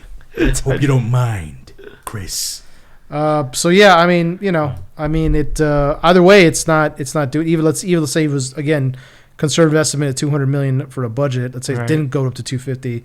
They've only made $150 in theaters. That's so considered that's a big old stinker. Yeah, exactly. So, and that's just the budget. That's not talking about the marketing budget, which is typically like half of what the movie is. So, but when kids watch it at home, I'm sure it's going to go up. Yeah. Because kids are dumb. Kids don't know what they're doing. Yeah, suppose. Like, watch this. But I think we are getting to that point where movies can't just be held by it's got The Rock in it, it's got Chris Evans in it. It's wearing out. Like I mean, it started wearing out a couple films ago. I love J.K. Simmons. I love Chris Evans. I love to rock. This is a kid talking? Yeah, I don't know. They love J.K. I didn't know where I was going with Some it. kid is like, Whiplash, my favorite. J.K.'s great in Oz. I was just about to do that. I was like, I love J.K. and Oz. What? Your parents let you watch Oz? You're a weird little boy. Oh, Shit. kid. I like the shanking. Yeah. But yeah, Red One. I guess wait in theater. Wait until it comes out in streaming. Or I was mad though that they didn't do Red One Down. I was like, God damn it. That's the sequel. That would, yeah. Don't- Red Well, One no, Down. because Don't give away gold. well, no, South Park had Slay One Down, when they reenacted Right. Black Yeah, Hawk Down, which was hilarious. Yeah, it was great. It's like, I mean, if they did that movie, that'd be amazing. Don't zap Santa's balls. Electrocuting him. Another film that came out also with The Rock in it, Moana 2. Oh yeah, that's right. Watson, you watched that, didn't you? I did. I took my kid to go see it the Okay. other day. What'd you think? I mean, that is killing it in theaters right now. It is making a lot of money. making That doesn't mean it's good, though. Doesn't mean it's good, but I mean it's making its money back. The budget says here roughly around 150 million. Its box office at 423 right now. Yeah. So it's definitely at least it's broke even by now for sure. Yeah, it's much like Gladiator 2. It's a lot of rehash of the first movie. Really? Where I seriously I was talking to my wife about this. I think you could play this one and Moana like side by side, and like the song beats would be the same. Really? Like her like inspirational song to get off the island will probably happen at the exact same time. Mm-hmm. They meet a wacky villain like like the crab in the first one. They meet this like bat god lady in this one. I'm like I feel like it happens exactly the same time. No, it's and just some interesting side notes about this. This wasn't meant to be in theaters. Oh. This was supposed to be a Disney Plus series. Mm-hmm. Oh. That Disney obviously have been kind of pulling away from Disney Plus. They've been going like, look, it didn't. The experiment to make it didn't make as much money as they wanted. right after the pandemic. It's sort of falling off. And then Moana is such a big property. Mhm. It's one of their IPs that's just so huge. They're like, yeah, we're just gonna take this series and kind of cut it to make a movie length and throw it in theaters. There's a few things off about it. One, it was not done by like Disney Animation proper. It was done by Disney Vancouver offices of animation because it was meant to be streaming. And so they have some different union rules, obviously, animation out there than out here, which is a little like sus. So obviously it's making money, so a little bit worried that that's going to be keep being a factor for it. Yeah. Lin-Manuel Miranda did not come back to do any of the music. Right. Yes, that was another issue I heard. Yeah. And it definitely shows it's very much music that's aping Lin-Manuel Miranda. Like it's trying really hard to be Lin-Manuel. And a lot of the songs sound very much like if you had like Moana's soundtrack, this is like the Wish version, or like the like it's just a little off. It just doesn't sound quite. None of the songs stuck with me. Like we were watching it, and as much as I like the story and everything else, I was like, this music is like it's really nothing. Really, there's really no song that's like Lin Automatic, right? Right.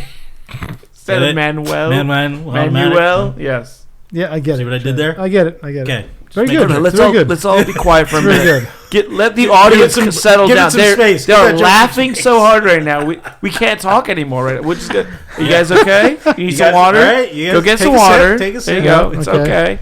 No, it started up again. It's coming out their nose. Yeah. All right, hold on. We're okay. So Lin Automatic didn't come back. No, Lin. Excuse me, Lin Automatic did this one. Yeah. I felt like a Lin man Automatic. Gosh. It just it was missing some of the heart to the songs. It was like we had like The Rock gets a song, of course, as Maui. Moana has her big big moment of like. So I don't know if you remember the first one at all. Not really. No, I fell asleep during the first one. Wow. Okay. I watched it on the streaming, and I think I got through it. So the end of the first one, she becomes like a wayfinder. She becomes a sailor basically for her people. And so this one starts with her boat on the ocean, looking for more tribes, looking for more humans. Okay, I was gonna say, what's the plot of this? Yeah. And well, first off, I gotta tell you the story real quick. So this was 2 days before we went to see the movie. I go to pick up my kid from school, and one of his little friends is there. And on my kid's backpack is a little Maui like keychain. And she's like, "Oh, is that Maui?" I'm like, "Yeah, yeah." And she was just like, "Oh, I saw Moana too." And I was like, "Really? Did you like it?" You know, kind of just like engaging. And she goes, "Let me give you a little preview." And I was like, "Okay." And then she went and told me the end of the movie. Oh, no. She was like, "So this happens and this happens and this should have been like, what the fuck? I know. I was like, she's 6. And I was like, that is not how you give a preview of a movie. You don't say the ending of the film. I was like, God damn it. We should get her on the podcast. Because it's what we do here. Oh, my God. No, it's so funny, though, because I was like, we're going to go see this movie. And now it's spoiled forever. That's spoiled. That's damn 6-year-olds. What are you going to do? Should have knocked her out. Yeah. So Moana's out and about. She's trying to find any human tribes out there, and discovers a like a jug with like some mountains on there that looks like, oh, I gotta find this island. We could find more people. Heads back to her island, where you see that some time has passed. Like her she has a little sister now. Okay. And it was very adorable. And, she's like, you meet more of the villagers. There's like an old cranky farmer guy. There's like a girl who's really good at building stuff. So she's building all the new boats. Mm-hmm. And there's like a guy who's like obsessed with Maui, wants to meet Maui. And so they decide to go on this journey to find this island. And Moana is like visited by the ancestors that go like, follow this comet. That'll lead you to the island. They make a new boat. They go out there. Meanwhile, you cut to like Maui has been kidnapped and is like kind of like strung up by this like bat demon creature lady, who's trying to use him as bait to get Moana. And then so they're traveling through the ocean. They're trying to work on like being a team. There's a few songs about like, hey, let's work together on the ship. The Kakamora, which are the little coconut guys from the first one, show up, and they, they're attacking the boat. Mm-hmm. Then you realize that they're kind of on the same side. The Kakamora are trying to find their island, which is next to the island that they're looking for. That an evil lightning god has like hidden away. Okay, and like basically is cursed that no humans will find each other until a human steps foot on this island. It's like connects all the oceans together kind of thing. So the Kakamora are like, it's a great little scene, and then they go like, there's this giant clam that is, it looks like the island, but it's just a giant clam, and they're like, Moana has to go in and kill the clam basically, and then the Kakamora will show them the way to the island. They go into the clam. They get eaten by the clam. They go into the gut of the clam, and that's where they find Maui, who's kidnapped. Basically, there's a portal in the clam that takes them to find the island. They go to the island, and Maui's trying to get them to be like, look, this is not like the first adventure we had. This is like a lightning god that hates humans. Just you gotta be careful. They're trying to get through this volume. There's like lightning bolts coming down at the ship. Blah blah blah, and Moana realized like Maui can go and like raise the island, and then we can step foot on it, kind of thing. But as Maui's trying to like get through the lightning and raise the island, he gets struck by lightning, loses his powers. And then she realizes there's another way, and she like dives into the ocean to basically set foot on the island, like that's in the ocean. You know? So she dives in. She gets struck by lightning as she's diving in, but she touches the island just like in time. Ends the curse, right? But loses her life, and then like Maui is like all sad, like, oh no, Moana, oh why? Okay. And then she gets demigod powers as well. Oh. So she becomes a demigoddess. He gets his powers back as a demigod. And then she starts seeing ships from other like tribes and villages coming up. It's like she's like bringing all the people together, Okay. kind of thing. And that's kind of the end of the movie. It's really easy, nothing too crazy. How's Alan Tudyk?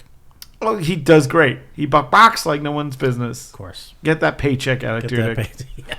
I know. He's good. He's got like 4 voices in the DCU coming up too. Yeah, it's yeah. crazy. He's doing Clayface. Yep. He's Dr. Phosphorus as well, I think. Yes, he is. And what are the ones he's doing? There's a couple others he's doing as well. I'm blanking on. Oh, Joker. Oh yeah, he's Joker. Yeah. Yeah, he's getting those paychecks. Yep. Oh yeah. Yeah. The I would think though, like, I mean, like, I don't know what, like, I never knew what time period it was supposed to take place in the original. Oh yeah, it's not really ever discussed. It was like supposed to be thousands of years ago. Yeah. I watched kind of like a making of documentary, and it was like Disney animators went to like Tahiti and they talked to the locals, and there was like. There's definitely like they have some sense of history where because everything's kind of like a spoken history. There's not anything really written. Yeah. But there's like a period of time like everyone would travel by boats to get from and then there was like 1,000 years when nothing happened. Like they didn't travel, and no one really knows why. And so the first movie's kind of set around that period of like why didn't they travel? Why did That's the whole first part of Moana, and then like this one would be. Maybe 5 years after that. So had to go to Tahiti for a work trip. What a terrible trip! I mean, it's terrible, right? Trip, man. I would love to. I'm sure they were like, "Damn, we got to go to Tahiti. We have to go look up some research." Aww. Yeah. I mean, if it didn't take place so long ago, I would think it would be interesting if she came across like not today's civilization, but like a more modern. I mean, there's nothing like ever colonizers stated when. Or something, I mean, it's all like kind of like the village. You could set it anywhere. Yeah. Because they are kind of isolated. Yeah. It's pre-European contact. Yeah. So you could set it any time, really. Yeah. Okay. I mean, did you have a good time? Did you recommend it? I did. I think it was a good film. Like, and they definitely. It's funny. They ended it very much like a Thanos stinger at the end. Really? Where like the lightning deity, who's got like purple lightning bolts around him, is like next time Moana, next time. Exactly. Yeah, exactly. Dr. Claw. Yeah. And I was like, did they just like do an Avengers stinger at the end? And he's like, yeah. Okay. I mean, did your kid have a good time? He loved it. Yeah. He ate it up. It was great. That's awesome. He, I mean, he's at that perfect age. He loves the first one. Yeah. He was super excited. As soon as I started the movie, they start with the same kind of musical stings as the original, and he was like, "Oh, it's the music," So I mean, I think, if you've got a kid or like, I don't. For people our age, I don't think it's for us. And the music will be very subpar. I don't think anyone's gonna leave this singing the songs. Unfortunately, nothing. It's kind of like that first one's bar is really high when it comes to that music. So. Okay. I mean, would you recommend this for people to go see in theaters, or just wait for it to come on Disney Plus? I think you can wait for Disney Plus for this. Okay. I think it was definitely the way it's shot. Even like feels like it was meant for the small screen. Like it didn't feel like it's got that epic quality to it. So okay. Yeah. Was there a versus like Wild Robot, which I still think is one of the best animated movies of the year. Yeah, man. So good. Yeah. Was there a Moana popcorn bucket? There was, yeah. There was a one like a wave. So it looks like a wave that can open up. It was like that kind of translucent blue plastic that you could fill up with popcorn. Man, yeah. Did you pull the trigger on that one? No, I did not. I was luckily I was like, I think we're popcorn bucketed out at this point. No, you're gonna get the Craven one. Yeah, you're gonna get the Craven. Oh, if there's a Craven something. Oh yeah, the Warhammer from. the Warhammer. From, was that Knights of Rohan or? Yeah. Whatever that movie is, which is like supposed to be like Ride of the Rohirrim. Yeah, and it's like a 30-inch war. Like, well, that's to hand popcorn down the aisle. Yeah. I don't know how you're gonna carry that thing around. Yeah. Reminds me of that basket that they pass around church. Yeah, exactly. With the money. Imagine like a whole theater of people just like carrying those things around. It's ridiculous. Yeah, I don't know how that's gonna work. Oh, well. I love it though. Oh well, that's great. Yeah, and then the Nosferatu coffin bucket. Have you seen that? What there is? Yeah, Nosferatu's coming out with like a little coffin filled with popcorn. Oh, awesome! There's a coffin at the Burbank AM16. I heard here in LA. It's really nice. It's a massive coffin. I haven't seen that. These idiots have already been like, because there's they have those. It's all like plastic cardboard, not cardboard, but I think it's like resin. Uh-huh. Stuff that's like a lot of our statues are made out of. Yeah. The PVC. PVC. And so like there's those that they have the old style like gargoyles with the handle in their mouth. Yeah. And idiots think that those like move, so like a bunch of them are already broken off. Geez. Yeah, and it's only been in there for like 2 weeks, 2 or 3 Yeah. weeks. Yeah. So pieces of the coffin are already broken off because idiots are touching it. Well, that means you can get it for a steal then if you give them an offer. That's Like, true. hey, Yeah. give It me looks that. heavy though. It looks really heavy. Yeah. But it'd be a pretty solid, conversation, please, come Halloween. That's true. That's true. Yeah. It's only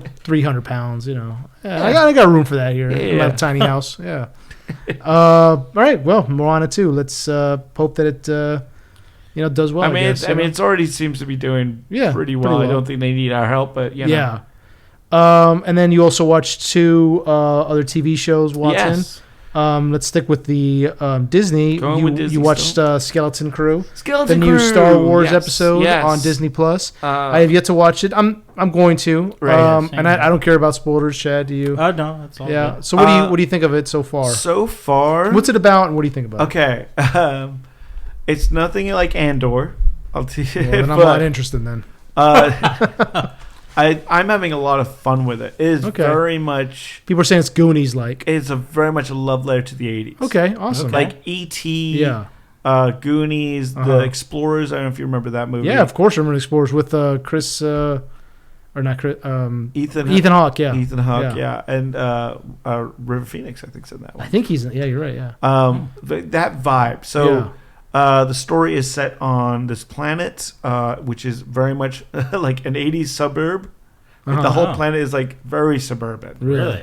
Yeah. And you follow these 4 kids. These 2 boys that one of them is an alien kind of like elephant looking, like Max Rebo looking race one. Interesting. Okay. And this other kid, and they're going to school, and they both play at being Jedi. They both are like, but it's this, the planet they're on, the society is very much of like they are hitting like 11, 12 years old, and they have to pick their careers kind of thing. Okay. And it's like their careers on the planet seem to be like accountant, or like, because the kid's like, I want to protect people, I want to be a protector, and they're like, well, we have droids for that. Like we don't need Jedi on this planet. We don't. When does this supposed to take place? Do you think this is set? I think there's a little crawl at the beginning that said it's set after the New Republic is taken over. Okay. So this is kind of like Mandalorian-ish time. Yeah, okay. Okay. But they keep it kind of vague. So these kids are, the 2 boys are very much like kind of daydreaming about, one kid is very much like the Milhouse and Bart kind of setup. And so I look up the main kid's name because that's going to drive me crazy. Micah. You talking about the young actor or no, the character names? Jude Law is Jod Nah Naywood. And he doesn't show up till the 2nd episode. Okay, Wim, Wim's Fern, the main guy. Verb is the little elephant kid. You've got KB, who's kind of like looks like Lobo, like or like the little half robot guy from Empire Strikes Back. Oh, okay, yeah. So she has like a almost like a Geordie LaForge visor. Okay, and like some kind of like implants. It looks like, and you've got Neil, Fern, who is like the other like main girl. Neil is the elephant. Yeah, guy. And then you have SM-33, which is the voice SM-33. It's the main droid. I'm guessing is like Smee. The voice. Smee. SM-33. Oh, I guess so. So they're on this planet. They've got to go to get tested to find out what job they have. Voiced by Nick Frost. He's great. He's so good. So the dad of Wim is like, I gotta go to work. Here's some like credits, just to buy lunch with. Blah blah blah. I gotta go. He's very kind of like, and the kid's like, Dad, like you pay attention to me. The kid oversleeps, so he misses the bus to go to take the test. So he gets on his little like hover bike and heads out. Like, I'm gonna take a shortcut going through the forest. As he goes through the forest on the bike, he finds a hatch in the middle of the forest, and he goes to school and he tells his friends, like, hey, I think I found a Jedi temple in the forest. Okay. And the girls over here, so girls are hoverbike racers. And so they're looking for a new power converter for their bike. And they're like, well, let's go to find this, this temple. Maybe there's some stuff we can salvage. Yeah. They go in to what they think is a temple. They open it up and go inside. And while they're rooting around, they find some power. They turn on the power. What they don't realize is it's a ship. And so when he thinks he turned on the power to the lights and stuff, they actually activated the hyperdrive, and the thing takes off, And so now it's very much like this group of 4 kids lost in space, like, because it gets out of the atmosphere and blasts off through space. Yeah. Okay. And SM-33 is the droid on the ship. Okay. He's like, everyone else is just skeletons. The ship's been buried for years and years. Uh-huh. And, he's very much like, where's the captain? Where's the captain? Ah. And then Fern, the main girl, is like, well, I killed the captain, so that makes me the captain. And then the droid's like, well, okay, captain. Okay. It's what's wrong with that? It's a kid. Okay. He's not happy about it. Sure. Yeah, this all makes sense. Yeah, sure. This all sounds very practical. Well, it's a very, like, kid-friendly, tongue-in-cheek kid. Yeah, it's very Goonies. Like, why would Goonies was a little more complicated than that, but okay. Yeah. Well, I'm dumbing it down. I'll be honest, but so then they're stuck in the middle of the middle of the middle of space, and they don't know how to get home. Mm-hmm. They don't know how to act. They're like, if only they had a droid that could. Well, they even asked the droid. They're like, send us back, and he's like, well, which planet are you on? And they're like, Ali Alda, or whatever the name of the planet is, like Ali Aldine or something like that. And he's like, I don't know where. Like, can you point at it? Like, I don't know. And they're like, well, we don't know. So he's like, well, there's a spaceport we can go to that I know of that we can probably find someone to give us directions. They go to the spaceport. It's a space pirate. Like, basically, like, think Pirates of the Caribbean kind of thing. And they're looking around, like, trying to find someone to find them directions. And, they're like, oh, let's buy some food while we're here. Mm-hmm. And, the kid pulls out a little public credit, hands it over to the pirate. And he's like, where did you get this? Like, where did you find this? And he's like, what? Like, is it not enough? He's like, oh yeah, if you got more, it's an Old Republic credit, not New Republic. This is Old Republic money, and it's worth a lot more than New Republic credits are. I don't know. And then they're like, well, we're from this planet. Does anyone know where this planet is? And they go, are you talking about like the place of treasure, like the place that it's like? So basically, they're from this kind of like world that has been lost of it's kind of like a treasure planet kind of deal, where it's like, so all these pirates are trying to capture these kids now because they're from this planet that is like legendary to pirates, of like, this place has got treasures galore. What do you mean by treasure? Like, don't know. They don't know yet. Treasures in terms of like gold and silver? Or? Don't know. I don't know. But nobody knows where this planet is? No. It's not on any like space charts? It's been kind of lost. Okay. So yeah, that sounds like, yeah. They get kind of captured and put in the brig where they meet Jude Law's character, who is also stuck there, and he's like, I can help you guys. It's very Captain Jack Sparrow kind of deal of like, I'll help you out if you take me with you kind of thing. And they're like, well, how do we get out of here? The key is over there. There's a key, like, for the jail cell. And you could hear, like, in another cell, like, people doing the, like, kind of like the dog, Pirates of Caribbean thing. Yeah. And then Jude Law kind of wiggles his hand around, and the key starts floating. And, he's like, can you keep a secret? And that's where the second episode ends. So why don't you just do that to originally get out of prison? I don't know. He doesn't have a ship, perhaps. Yeah, maybe he was just waiting for... Okay, they have a ship. Okay, anyway, you also saw Dune. Jeez. Wow.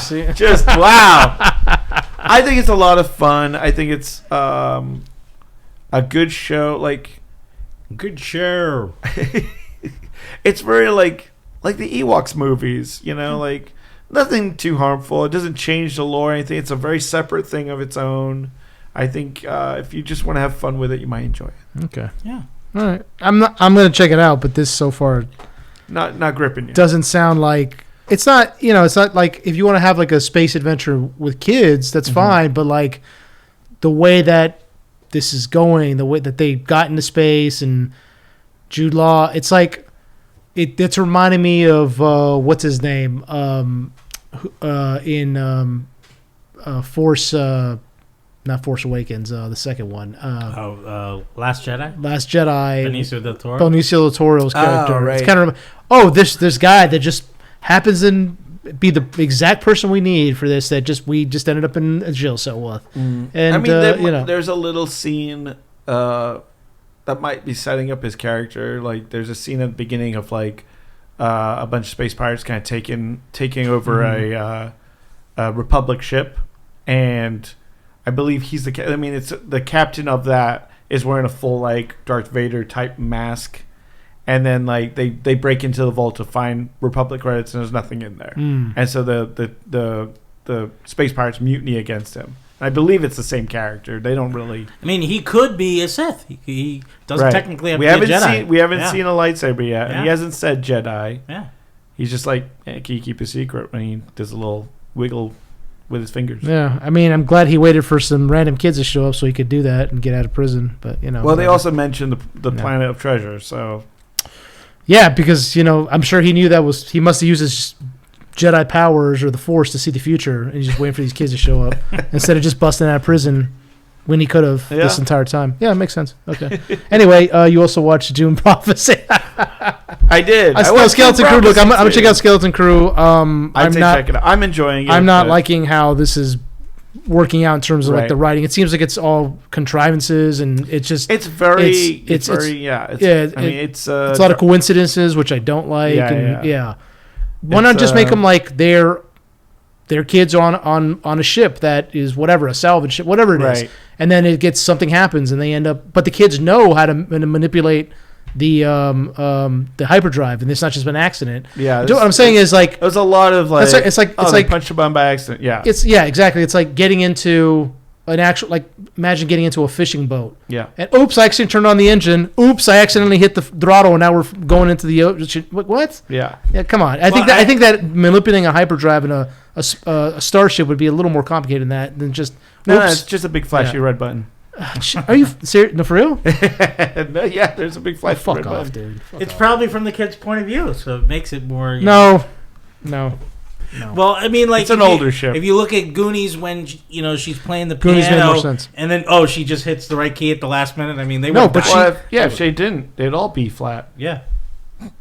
No, I like that one. That's a coincidence that makes sense, though. Yeah, it does. Chester Copperpot. One of them would have fallen in from when she made those first few mistakes. I'm just saying. You say that more kids should have died in Goonies? Yeah. Well, Like the yes. Fratelli should have just shot one of them. Yeah. Data right in the head. Well, that's what's going to be great Like, is you think I'm not fucking joking around? Joey Pants is going to show up in Skeleton Crew. He's like, I want that treasure island. Okay. Yeah. I mean, I'll check it out. But Yeah. I'm sure that I'll enjoy parts of it though. So, especially if they're doing Just a homage to the let your 80s. inner child. Open your heart. Yeah, Stan. let your inner child enjoy this. Some kids Fuck have that. fun. I know Some he's kids he's have buried. Yeah, those are dummies. He's buried. He's trying to get Dumb kids. Those are dumb kids who fall for scams, who buy a timeshare. Yeah. So, no, I'll check it out, and I'm sure that it's not as terrible as I'm making it out in my Right. head to be. So. And it's John Watts, director, who did the Spider-Man Homecoming. Yeah. He, I mean, that's what is putting out hope for me. You know, Yeah, he 'cause does. He good knows job. what he's doing. Yeah, Yeah. he's casted these kids really well. Okay, I think- good, Yeah, good. I think they're all great. Yeah, I mean, I'm sure that I'll be able to look past some of this stuff. Yeah. And because there's of some the performances. a lot of references to Disney stuff. There's some Captain EO references in there. Okay. Stuff like that. But you did watch Dune Prophecy as well, which is a new HBO show. Yes. Centered in the Dune universe, focusing on the the Bene Gesserit. Yes. Benny and the Gesserit. The Bene Gesserit, who are supposed to be the manipulators of the universe. Bene Gesserit, yes. Yeah, and it seems like this is kind of like a Game of Thrones type of show where they're supposed to be. Trying to be. But you thought that it was not great. There's only, I think, 3 episodes up right now. Mm-hmm. I watched the first 2. It's a bit of a slog. It feels very long. There's a lot of setup of the different houses that we're not. I mean, there's an Atreides there, right? And Harkonnen. Yeah, because this place takes 1,000 years. 1,000 years before Atreides? Paul Atreides, and so they do mention Arrakis, and like the Emperor in this, played by Mark Strong, is like trying to keep a hold of.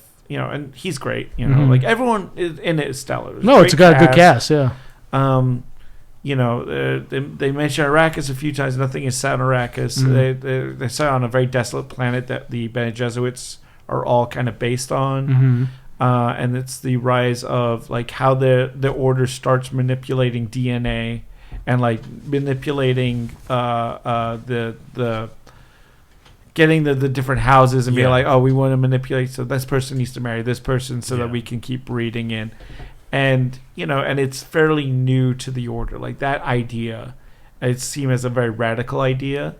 And I think it's Samantha Morton's character. I believe that's the actress's name. She's kind of like the new grandmother. Okay. And she's the one that can do the voice.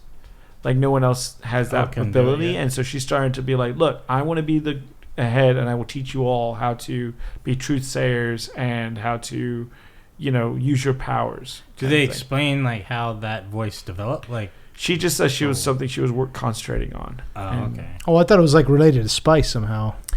They don't really get into it, unfortunately. Like you think it would be, but I mean, do they get into spice? And they do. They have like some like spice houses where people are getting like high on spice. Do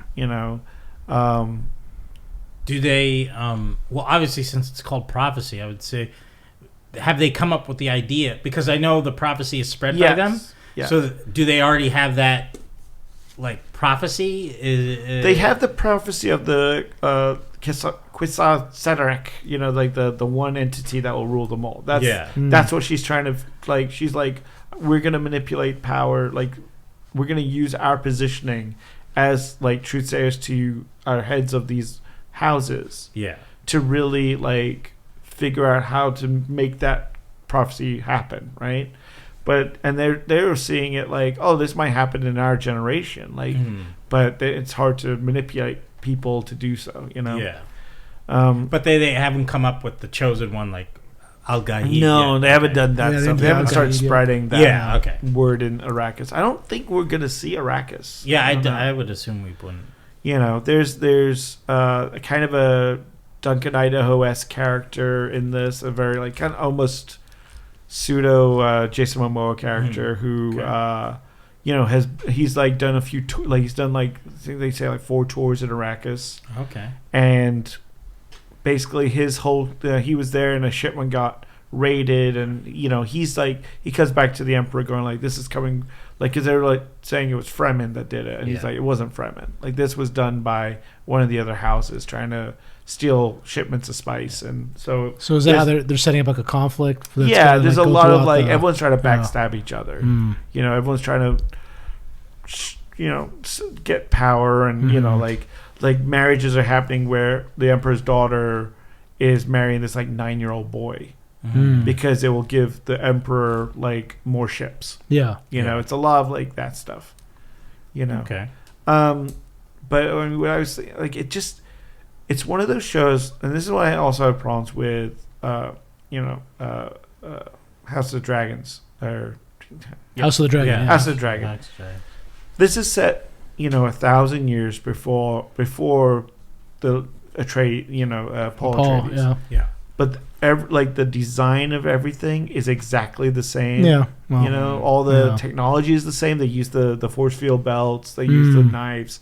You know, the costuming looks very similar to what we've seen. And I get it, like, they're like, that's the universe that we've built for that stuff. So we don't want to be too far removed from it. Yeah. But I'm also like, well, then do something. You know, like this is supposed to be 1,000 years prior, but I'm feeling like it could be a week prior. You know, like you don't get no sense of 1,000 years previous. You know, the only thing they did do at the beginning of the first episode, they mentioned the war with the AI, because there's a whole reason in the books that artificial intelligence and thinking computers are illegal. Is because there wasn't that's why they have all the humans, the metros, I think they call it, where they can do the eyes go back and they can do all the calculations. Is the navigators? The navigators as well are all like mutated humans because the AI rose against people. And so you see a bit of that war, where you see them fighting against the robots, and that's why like there's no atomic weapons. Atomics have been outlawed, like stuff like that. And so you see a snippet of that, of like the family line that the Emperor is part of is the ones that actually took down the AIs. And so the little 9-year-old boy, you know, during his like his engagement party, like is there, and he's kind of pulls out this little like ball, and he's kind of playing with the ball, and the woman he's gonna marry is like, what is that? What are you playing with? And it like unravels to be this little robot lizard. And everyone freaks out. Like everyone's like, "Oh my god! Get it out!" You know, and they kill it. They stab it because it's like that technology is illegal. It's like, why does this kid have this kind of thing? So I was kind of like, that's cool. That's different. That's something we haven't seen. I want more of that. Please. Right. Maybe they're leading into it. Like it's just taking their time. I don't know where it's going right now. I mean, it feels like that was just kind of like a let's throw that in kind of deal. Because spoiler alert, they kill that kid pretty quick. Like that kid dies at the end of the first episode. Shit. Oh wow. Yeah. So, and it's like he gets like burnt to a crisp. It's pretty brutal. So they kill him after she marries him to just get him out of the way. No, they it's before the wedding. And still don't really know how like he gets killed. The like Duncan Idaho character's kind of looks at him, and then you just start seeing his skin like melt, and he's like, please help me, you know. Oh god. It's just like, oh Jesus, it's rough. And then when the Betty Jesuit for that planet also starts showing the same stuff, so there's some weirdness going on. There's definitely some backstabbing and but so I'm curious. There's some like buildup of tension of like who's really messing with who, right? You know, so they're laying the seed and the laying the work down to see who's gonna. Right. So I'm still gonna watch it. I wish it was a little faster pace. It's a very slow going show. Very long 50-minute episodes. A lot of big hallways that people are walking through. Not a lot of action so far. Okay. But Dune's never been an action series. Yeah, I mean, I wasn't, when I first saw the trailer for this, I was like, okay, they kind of sprung this on us. That's interesting. Yeah. Oh yeah. Because they didn't. HBO didn't really talk about it that much. All of a sudden, we got a trailer, and I was like, okay. But was I interested? Like, oh man, I can't wait to see this. No, I wasn't excited for this. Right. And I'm gonna watch it, but I'm not gonna do the week by week thing. I'm just gonna wait until the first season's dropped, and then I'll probably watch it. Yeah, and even like just because the Harkonnen guy that they have on the show is like, he's got full hair and he's like, he looks like a regular guy, and he's like trying to sell the Emperor on like buying whale fur. He's like, whale fur is really cool, you know. So I'm like, what's going on with that? Yeah. Right. Like everyone's just trying to get favor with the Emperor, basically. Yeah, I mean, it seemed like it was more of I thought it was going to be a faster pace, kind of like, backstabbing, dealing, a plot heavy show where everybody's like has a long-term plan and they're plotting against each other, and it's kind of like the Game of Thrones. We're not getting those other. As of right now, we're not seeing the other sides of that. We're getting the Bezzy Genoit kind of talking about like, well, if we pair this person with this person, we'll we can get these Yeah. kind of connections and stuff like that, and trying to figure out where their power lies and like recruiting women. Like some of them are kind of like, okay, this one is like from a broken home, and this one is royalty, so we can use her to get favor with things, and then this one's like strong-willed, and this one's a natural truth sayer, And have they ever? I don't know. I don't think they did it in the Dune movies, but how in the books, whatever. Did they ever explain why the Bene Gesserit even tolerated? Like, what's the point of having them around? I know they're like, it's like a priesthood. Yeah, in a exactly. way. Their religious order is But, also yeah. like, because they are able to kind of foresee things, and that's why, like the Emperor uses one when negotiating the exchange of his daughter's hand, for these ships. And he goes like, what do you get from this Duke who's coming in? And he's like, the Duke's trying to muscle for more stuff than you're willing to give. Like, I don't know if you want to negotiate with him. And he still does. Like, it's like... They're like advisors. Yeah, exactly. Because they can sense if people are trying to mislead you or they can sense when you're trying to use power against them. But it's funny because the Duke and the Emperor are having a meeting, and the two Bene Gesserits are kind of like doing the sign language. So they're signing at each other like, "Hey, my guy's going to do this. Oh, my guy's going to do this." So they've got their own machinations. Yeah, as I mean well. and I know that's like the order's overall plan is they always they put their order before everything else. Yeah, absolutely. Yeah. Okay. I'm surprised they didn't try to time this show out with the video game that they're making of the open world video game for. Oh, they're making a Dune video game? Yeah, Oh. and it's like I think it's pretty much stays on Arrakis, but I forget. But I mean, I would assume that I don't know if the game takes place during the same time period or whatever, but I'm just this is so far near the end of the year that it'd be like. Yeah, I'm surprised. Well, maybe the Doom game was supposed to be out for the fourth quarter. Possibly. Like games always shift in schedule all the time. So that's true.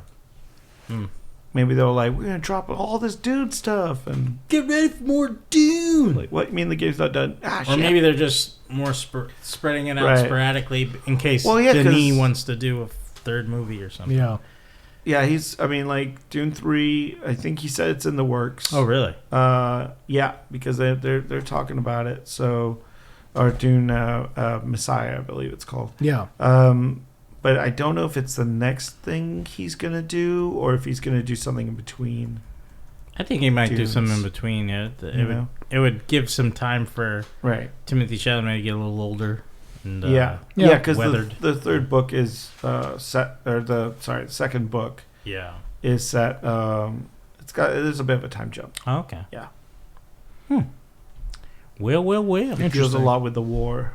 The war. Yeah. And then you have Children of Dune, which is right after that. And then so we also got the Mission Impossible Final Reckoning trailer that dropped. Trailer time. Just recently. I really liked the Dead Reckoning. I thought it was one of the best Mission Impossible films out there. It didn't do that well in the box office. It was like it was budgeted at 200 and about 290, and then it only made 570, which is not even I think breaking even for this film. It came out at a weird time because the strike just like went into full effect. But it also had Barbenheimer was also in theaters. That was kind of something that overshadowed it. Barbenheimer. The week after, or it was the week after. I think it was the week after. So so Barbie's still dominating theaters. Well, both were Oppenheimer as well. And no one kind of saw that coming. No. Yeah, man. Nobody thought that movie was going to do that Barbie was going to do as well as it did, or that Oppenheimer, and that they would boost each other. Absolutely. So it did come out as strange. I saw it twice in theaters. I thought it was that good. I thought it was a great film, and I saw it twice, I believe. So I'm really looking forward to Final Reckoning. So, but we got the trailer. I think it was well done. And what do you guys think? Are you guys excited for the film, or what did you guys think about Dead Reckoning? I think we talked about it on the podcast. But Just to recap, I really like Dead Reckoning, but I will say I still like Fallout more than Dead Reckoning. Fallout's great. Yeah. Dead Reckoning lost me with the AI plot. It's know, a little. like, I like the bad guy being like someone from Ethan's past, like that guy that was like a disciple kind of thing. Yeah, I thought he was great. Yeah. But as soon as it was like, the AI, the evil AI is running everything, I was like, really? It's a little strange. And it looks like we're getting more of that. Like, we're definitely getting more of that, It's kind of, it's connected to it. I think, though, it had to escalate to something inhuman in a point, because, like, could be only so many people that want to nuke the planet, or, like, because it's like, spread a virus or something. Yeah, he stopped a nuclear attack, I think, twice by now. Right? So it's just like you got to escalate to something more. I mean, aliens. AI, is a big jump, but I still think it's more interesting because they're a tech heavy team and versus a tech, abomination. Predictive algorithm. Yeah. Like, and it gives sort of like, well, Tom Cruise is the only unpredictable thing it can't, follow through with. But yeah, it is that great, like, there's that great scene in the last one where it's like they're talking about Ethan and he's like, he's the storm, you never know when he's gonna attack and all this stuff, and you're like, really? Well, I really was hoping Cary Elwes was gonna be the big bad, like, because he was like, oh, I want control of the AI, right, but then he gets killed. I was like, man. So it was a red herring. It was a red herring. Yeah.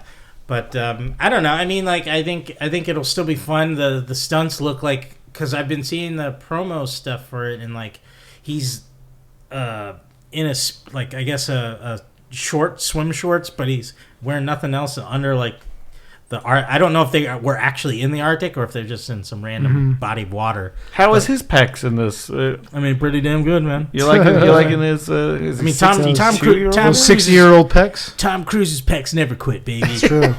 He might be starting to show some wrinkles in his face, but those pecs, they're still the pec. I can't think of some that rhymes. I mean, with dude, pecs. he's 62. Yeah, man. He's still banging these movies out. Yeah, man. And dude, he's dangling from that airplane in the the trailer. biplane sequence. And the funny thing is, though, he must have been just practicing that, like before Dead Reckoning came out, because that's how he said Happy Holidays, and he jumped off that yellow plane. Oh yeah, and he like parachutes. So he's just like, this is nothing to me now. Yeah. These were supposed to be like Dead Reckoning Part 1, and it was supposed to be Dead Reckoning Part 2. I think they were supposed to film them back to back. Yeah. There was. So maybe they were filming that sequence during that time. I mean, like, well, no, but he does like a lot of practice before, because Fallout. He did like 5,000 jumps off a motorcycle or something. Yeah. Well, no, there was that, but there was for Fallout, the helicopter chase scene, he piloted. Oh yeah, he had to get his pilot license, so he like crash coursed the amount of hours that he needed in Australia. I forget if it was New Zealand or something. But could someone tell him that movies aren't real? They are real. They are real. I love popcorn and I love movies. You don't have to get your helicopter. But license. I think I'm curious though, because I don't think the plane is the big stunt of that. It's definitely. I think it's the underwater sequence. Yeah, I think so too. He's like getting. He loves to. He's like, no oxygen tank. He's like, I can do it. He's pissed that I think Kate. Who broke the record on Avatar 2? For what? For holding breath underwater. Oh. Yeah. He's like, I'm gonna beat the record. Sigourney Weaver versus Tom Cruise. I think it was Winston. I think it was Kate Winston. Oh, really? Yeah, because she's like one of the head Na'vi of the river tribe, whatever that was, the underwater tribe. I think she held her breath for like something ridiculous, like 8 minutes or something ridiculous. Wow. So she has right now the record for actors. Well, I mean, I'm excited for this new one though, because I'm just hoping. I don't know. Do you think we're gonna lose more of the team? Like anyone else is gonna die? It seems like they're definitely hinting at it in the trailer, but we'll see.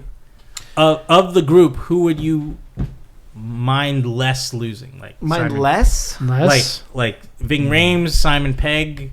I know we got the new girl now. I forget her name from Doctor Who. I'm blanking on her name. Shit. Doctor Who. She was the David Tennant's partner. What's her name? Jesus. Who's on the team? Yeah, she was the thief in. Oh, Haley. Oh yes, Yeah, you Haley. mean She was in Haley? Doctor Haley Atwell? Atwell. Yeah. Yeah. She was on Doctor Who. Yeah, she was. Yeah. Was she? No. Did you not watch David Tennant? Yeah, I did. That was her. That was her. Yeah. I don't think she was on Doctor Who, dude. Yeah, she was on Doctor Who. We got the. Go ahead and look that Fact up. checker. Yeah. Yeah, Haley Atwell. Mm-hmm. Yeah, I see her face. I don't think she was on Doctor Who. Yeah. Check your IMDb. I don't think she was on Doctor Who, dude. Yeah, she was Doctor Who. No. Yeah, so Kate Winslet holds the record for the longest breath held in a Kate movie. Winslet, really? For holding her breath for 7 minutes and 15 seconds. Interesting. Tom Cruise is coming for that. She was not on Doctor Who, dude. I swear. She was you're out of your- Agent Carter. Yeah, she was Agent Carter. You're out of your mind, dude. She wasn't on Doctor Who. Doctor Who Fourth Doctor Adventure. She was in maybe an episode, but she wasn't 2 like... episodes. Oh, there you go. You said that she was her partner. What did she play? She played she played President Sheridan Moorkirk. President Sheridan. Okay, there you go. Shit up. No, he's making. I'm looking at her filmography right now for television. I don't see any Doctor Is this Who. like an audio drama? Oh well, she was in an audio drama too. I'm looking. In the 8th Doctor Adventure, she plays Asher voice. Okay, I'm looking at Doctor Who right now. Her filmography. She's not in there, dude. The 8th Doctor You're would have been crazy, dude. Sylvester. No wait.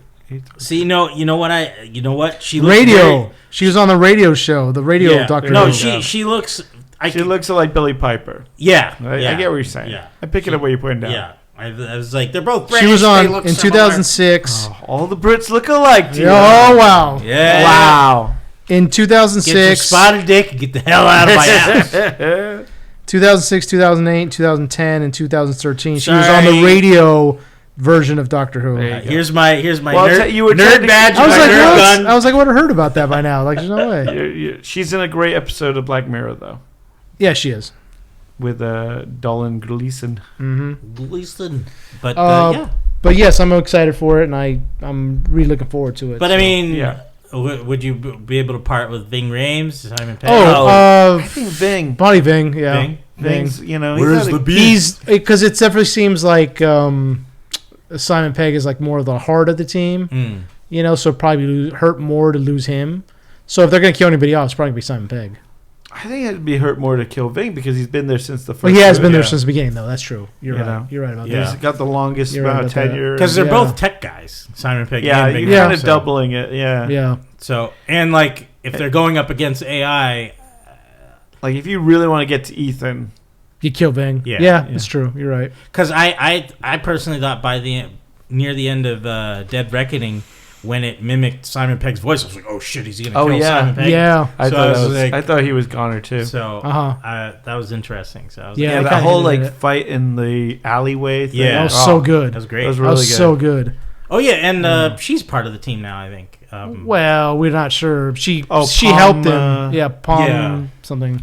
She helped him, but I don't Yeah, think but she's I a think part of She the I got team. think- she was stabbed, right? Yeah. Like, Yeah, but she lived though. They saved her. That was a great scene where he's knocked her down. He's got that pipe over her. Yeah. He's holding a pipe, and she kind of looks up at him like, "Oh shit!" Mhm. And then he just kind of like smacks the wall next to her and lets her go. Yeah. You know? Yeah, it was great scene, great fighting Mhm. scene. Yeah, I'm excited. And then we also saw the. This is I don't know how the Snow White trailer dropped as well. It sure did this, drop. This film has been getting a lot of shit since 2022 when it was announced. God, it's been that long. Huh? Yeah, it's been a while, It and wasn't supposed to come out this year, right? it was supposed to come out this Yeah. year, and then it's. I mean, everybody is kind of blaming General Ortega for, some of the. I mean, General Ortega. What am I talking about? I mean, Peter Dinklage. No. The I mean, people are blaming him. For his statements against the little Yeah. people. well, that was Rachel Zegler. Excuse me. I Yeah, always get but- those two confused for some yeah. reason. So yeah, they people have been getting her a lot of shit for some of the things that the negative press has come out about this movie. Which is You it's know. uncalled for. I mean, Yeah, he it's- said some it's- dumb shit, but it's- it's like Yeah, it's like I don't think it's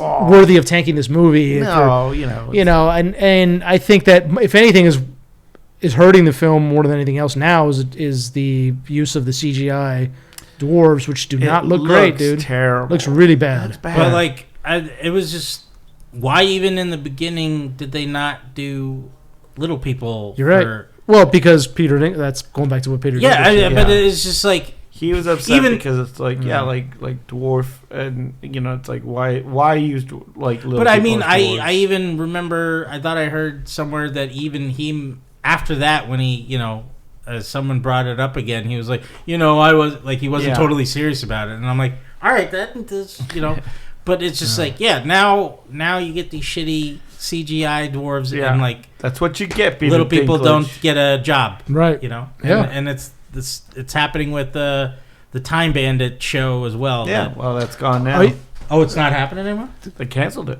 Oh, they did? Yeah. When did they cancel it? I mean, it came out. Yeah. Oh, it did? Yeah, the first season came out. No, I knew that, but I didn't know they got canceled. It got canceled almost immediately. Yeah. Wow, that was quick. Yeah, I didn't know it was canceled. Very expensive show. And I've heard that. People were watching it. And Terry Gilliam wanted nothing to do with it because he was like, "This is awful. Like, why would you?" Yeah, I didn't hear good things about it. I never watched it. Yeah, but I mean, it's not that I didn't want to. I love the movie, but the original movie. But wow, I didn't know it was canceled. Yeah, that was fast. Yeah, holy shit, here and gone. Wow. Yeah. I mean, the trailer doesn't look great for Snow White. It's just one the of those budget was things $240 million, between $270 million. I don't, they got to make at least, $600-700 million to break even.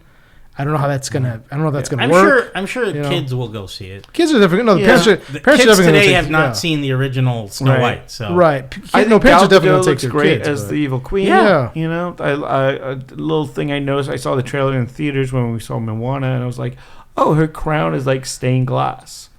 Like it's a very kind of like the magic mirror stuff going on. Like, that looks but she looks like it, and the old version of her. Yeah. But I think it's relying so heavy on the CGI. The CGI animals look bad. Yeah, man. Because they're giving them the kind of more animated look. So there's like a bit where Rachel Zegler puts her hand out for like a bird to land on it. Yeah. And it looks like there's no weight. It's just she's just like, And I'm like, it just looks bad when you like why use CGI like that? Yeah.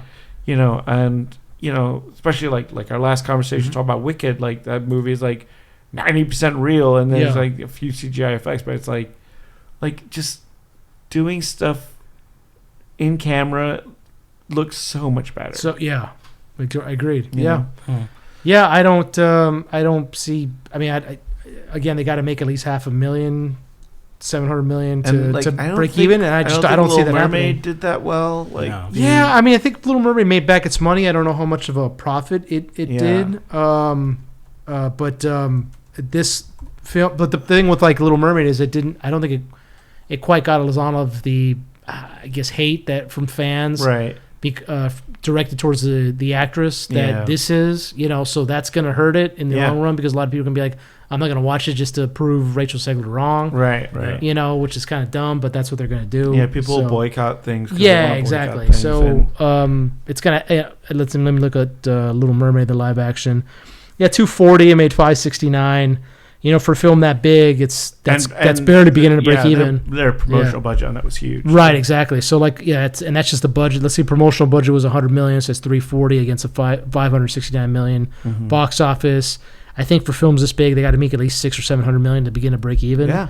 So they probably lost money. Yeah. But Disney doesn't really release that kind of stuff that often. So I mean, it's like we have Mufasa coming out later in the month. Oh, gee, I forgot about that. Holy shit. So that's gonna be. I mean, I'm interested to see how that does. Yeah. Being it's a prequel that nobody really asked for. Yeah. And it's also like, wait a minute, we thought that in Lion King that these two were brothers. Right. No. No, it's actually Mufasa took over his Scar was actually he was the prince, heir, and he took over. Well, no wonder he fucking hated him. Yeah, it's like, so Mufasa's wrong the entire time. And again, they keep doing this shit, man. They keep going back and fiddling with the timeline and the overall plot of the original shit we love. Well, you don't need. And now it's like, well, wait a minute, what the fuck, So Scar was in the right, I guess. I don't know. To hate on him, maybe not to murder him, but to hate on him. I mean, sure. I will say because they showed the new trailer for that before Moana 2, and right? The faces animation looks better in this one than I don't know if you guys saw the Lion King remake. No, that was like one of the first live remakes. Yeah, I was and like, the problem with that is that they did it very like it's like a nature documentary. Right. So it's like the animals are not emoting.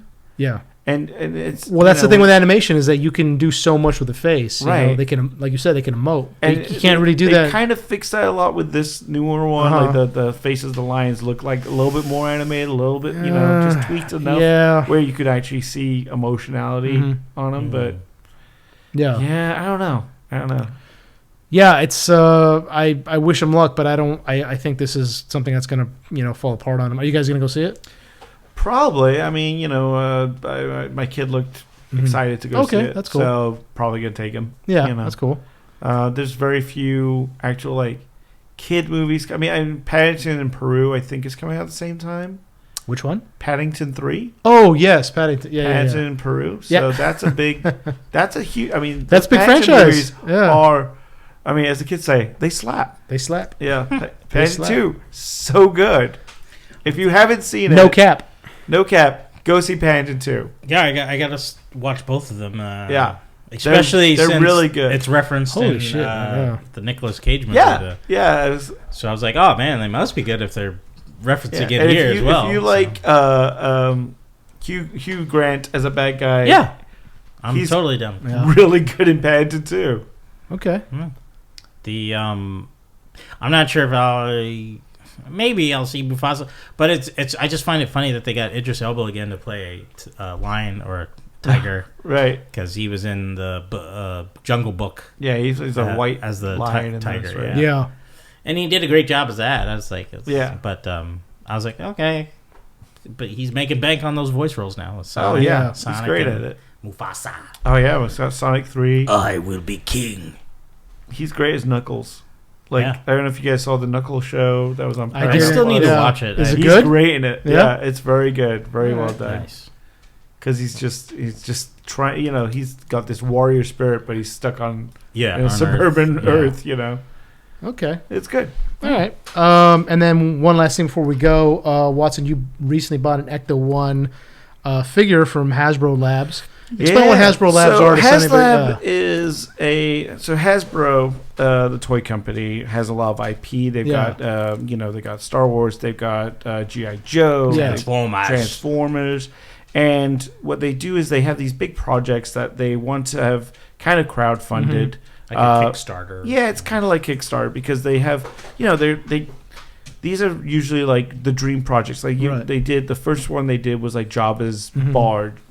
Barge from Return of the Jedi. Yeah. And something like that, you couldn't put that in stores. That would be so huge. It would be probably like one per store kind of thing. Yeah. And for them, it doesn't make sense because they don't know how much they're going to make. Right. With these crowdfunded projects, it's like, okay, like we have to hit this certain amount of units. So like for this one was the Ecto 1 in 1/12th scale. It had lights, it had sounds, it has multiple figures that came with it, like the library ghost, a Slimer, and like a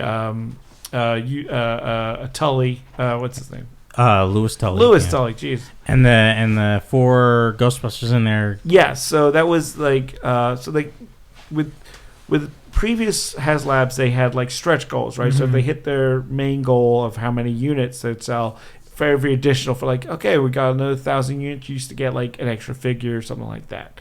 With this one, because certain HasLab projects have not been funded and like gone to the wayside, they were like, okay, we're not going to do stretch goals, but we'll do 2 tiers. So they had the regular version of it and a deluxe version. The regular version was just the car with the library ghost and Slimer and Lewis. The deluxe version comes with a car, conversion kit, so it becomes the Ecto 1 or the Ecto 1A from Ghostbusters 2.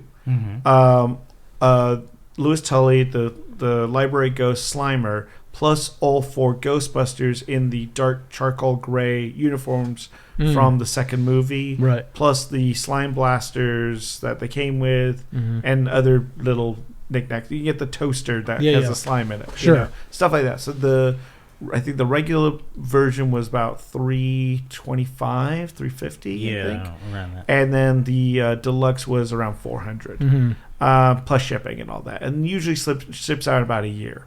So they hit their. It took a while for this one. Like other HasLabs, they go pretty quick. Like we did the Proton Pack, and that I think within the first few days, I think hit their goals. And then they just did the 2-for-1 box, which was the trap and the PKE meter, and that hit its goals pretty quick as well. Yeah. Waiting for that shipment. Should be here any week now. We'll have both of you guys got one. Yeah, yes, sir. So we'll do a little. Maybe we'll do a little video review or something for the channel. So this is going to probably ship out in about a year.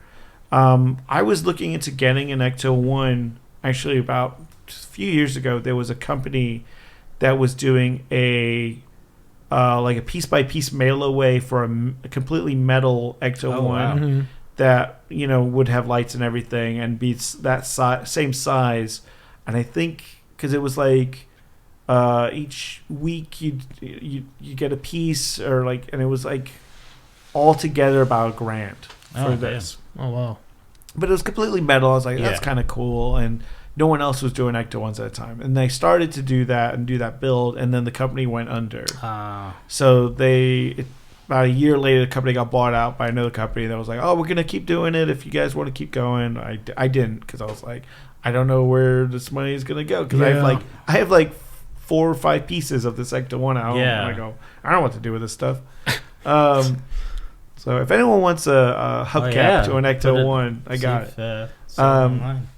So HasLab put this out. I was down to the wire with it because I wanted it, but the timing of it was weird. Like the way it's like the crowdfunding ended like on the first week of the month, which is always like, oh god, everyone's broke.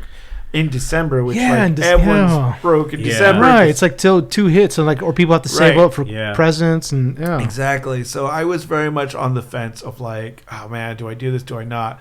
I had a timer set on my phone. I was waiting for I was looking at the hours going down, and I was down to the last hour, and I was like, man, I don't want to not do it and then try and find this on the secondary market. Right. Yeah, because these things, for the most part, the HasLabs can double in, in value.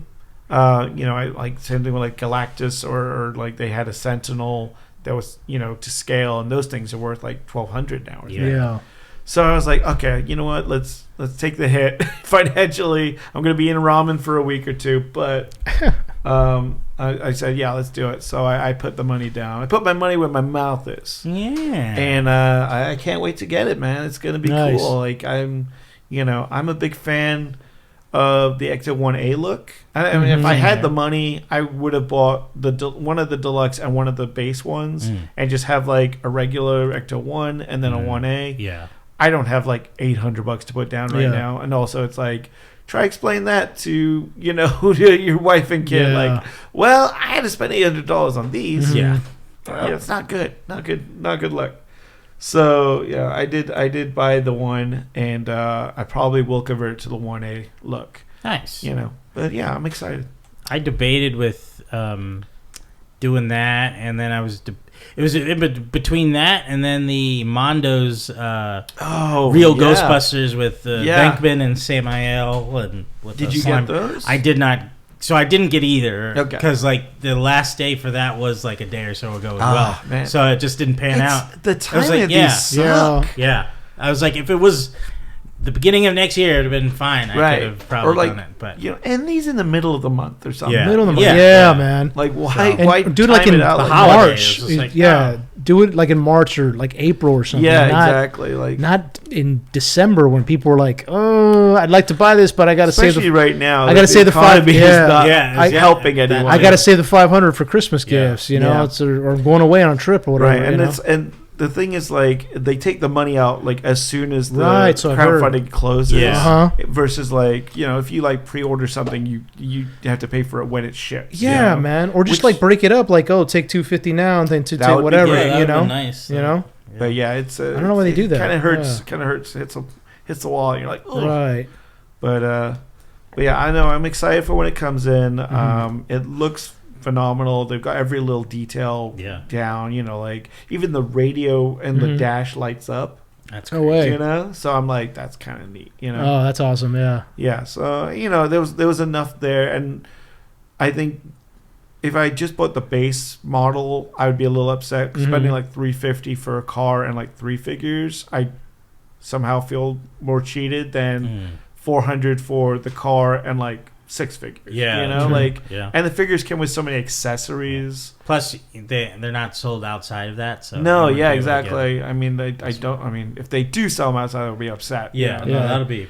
And that charcoal gray look is one of my favorites. Yeah, that's I awesome. love Yeah. that look. Yeah. That you know, from the second movie. So that's why it's a superior movie. And I'm just like, and like they didn't put that on the general market. I don't know if they're gonna put any more, you know, plasma series figures out there. Cause I was surprised there wasn't anything for Frozen Empire. Like, oh yeah, you know, they had a movie out this year. Well, no, they did put out a few, I think, but they weren't as big sellers. You know? Right. So yeah, we had the Afterlife crew, but they didn't do like the big, you know, demon guy or anything like that. Which I'm like, come on, man, you got this, you got the IP, use it. You know. Yeah.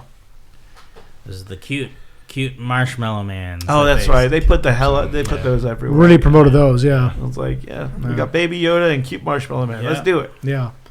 Well, yeah, that's cool, man. I'm glad that you got that. I'm glad it's coming to you. Yeah, That's man. awesome. I mean, like I said, I'm can't excited. wait to see it. Me too. Yeah, And, I can't wait to rob it from your house. When you're around too. Yeah. And I'll be on display with all the Ghostbusters in there and stuff, and yeah, I don't have the ghosts. I wanted to pull the around trigger on it so badly too, but I was like, shit. You know, I'm running out of room here at the house, and if it was a DeLorean, I definitely would have done it. Yeah, but, I mean, I've got a lot of displays in mind. You know, I have all the Batmobiles right now. Like I was like, I still haven't bought they just released the Batman and Robin Batmobile, you know, from the George Clooney movie. That's awesome. It's like the only one I don't have. Like I've got the Tumbler, I got the Batman Forever one, I got the 89. I'm like, do I get that one? I'm like, no, why? You know, like other than to be a completist, you know. Right. Oh, I gotta get them all. Yeah, like, no, you don't have to. Nice. Well, cool. Chad, take us out. That's good discussions here. All right, everybody. Thank you for listening to another episode of To the Nerdom. And if you aren't already, please like and subscribe, comment, share, and all the above. Rate and review. Send in your pics to Chad. Check us out on Instagram and listen to our last. If you like Wicked and Wizard of Oz, we talked. We gotta thank Tiffany again for being on. Thank that you was very awesome. much. And I gotta thank you guys as well for keeping this show going while I was away working last month. So thank you guys, and thank Justin for coming in on that. Thank you, Justin, and thank you, Tiffany. Justin. She's at Follow the Yellow Brick Girl. Yes. On Instagram and all the socials. Yep. And as we say here at Enter the Nerdom, exit the...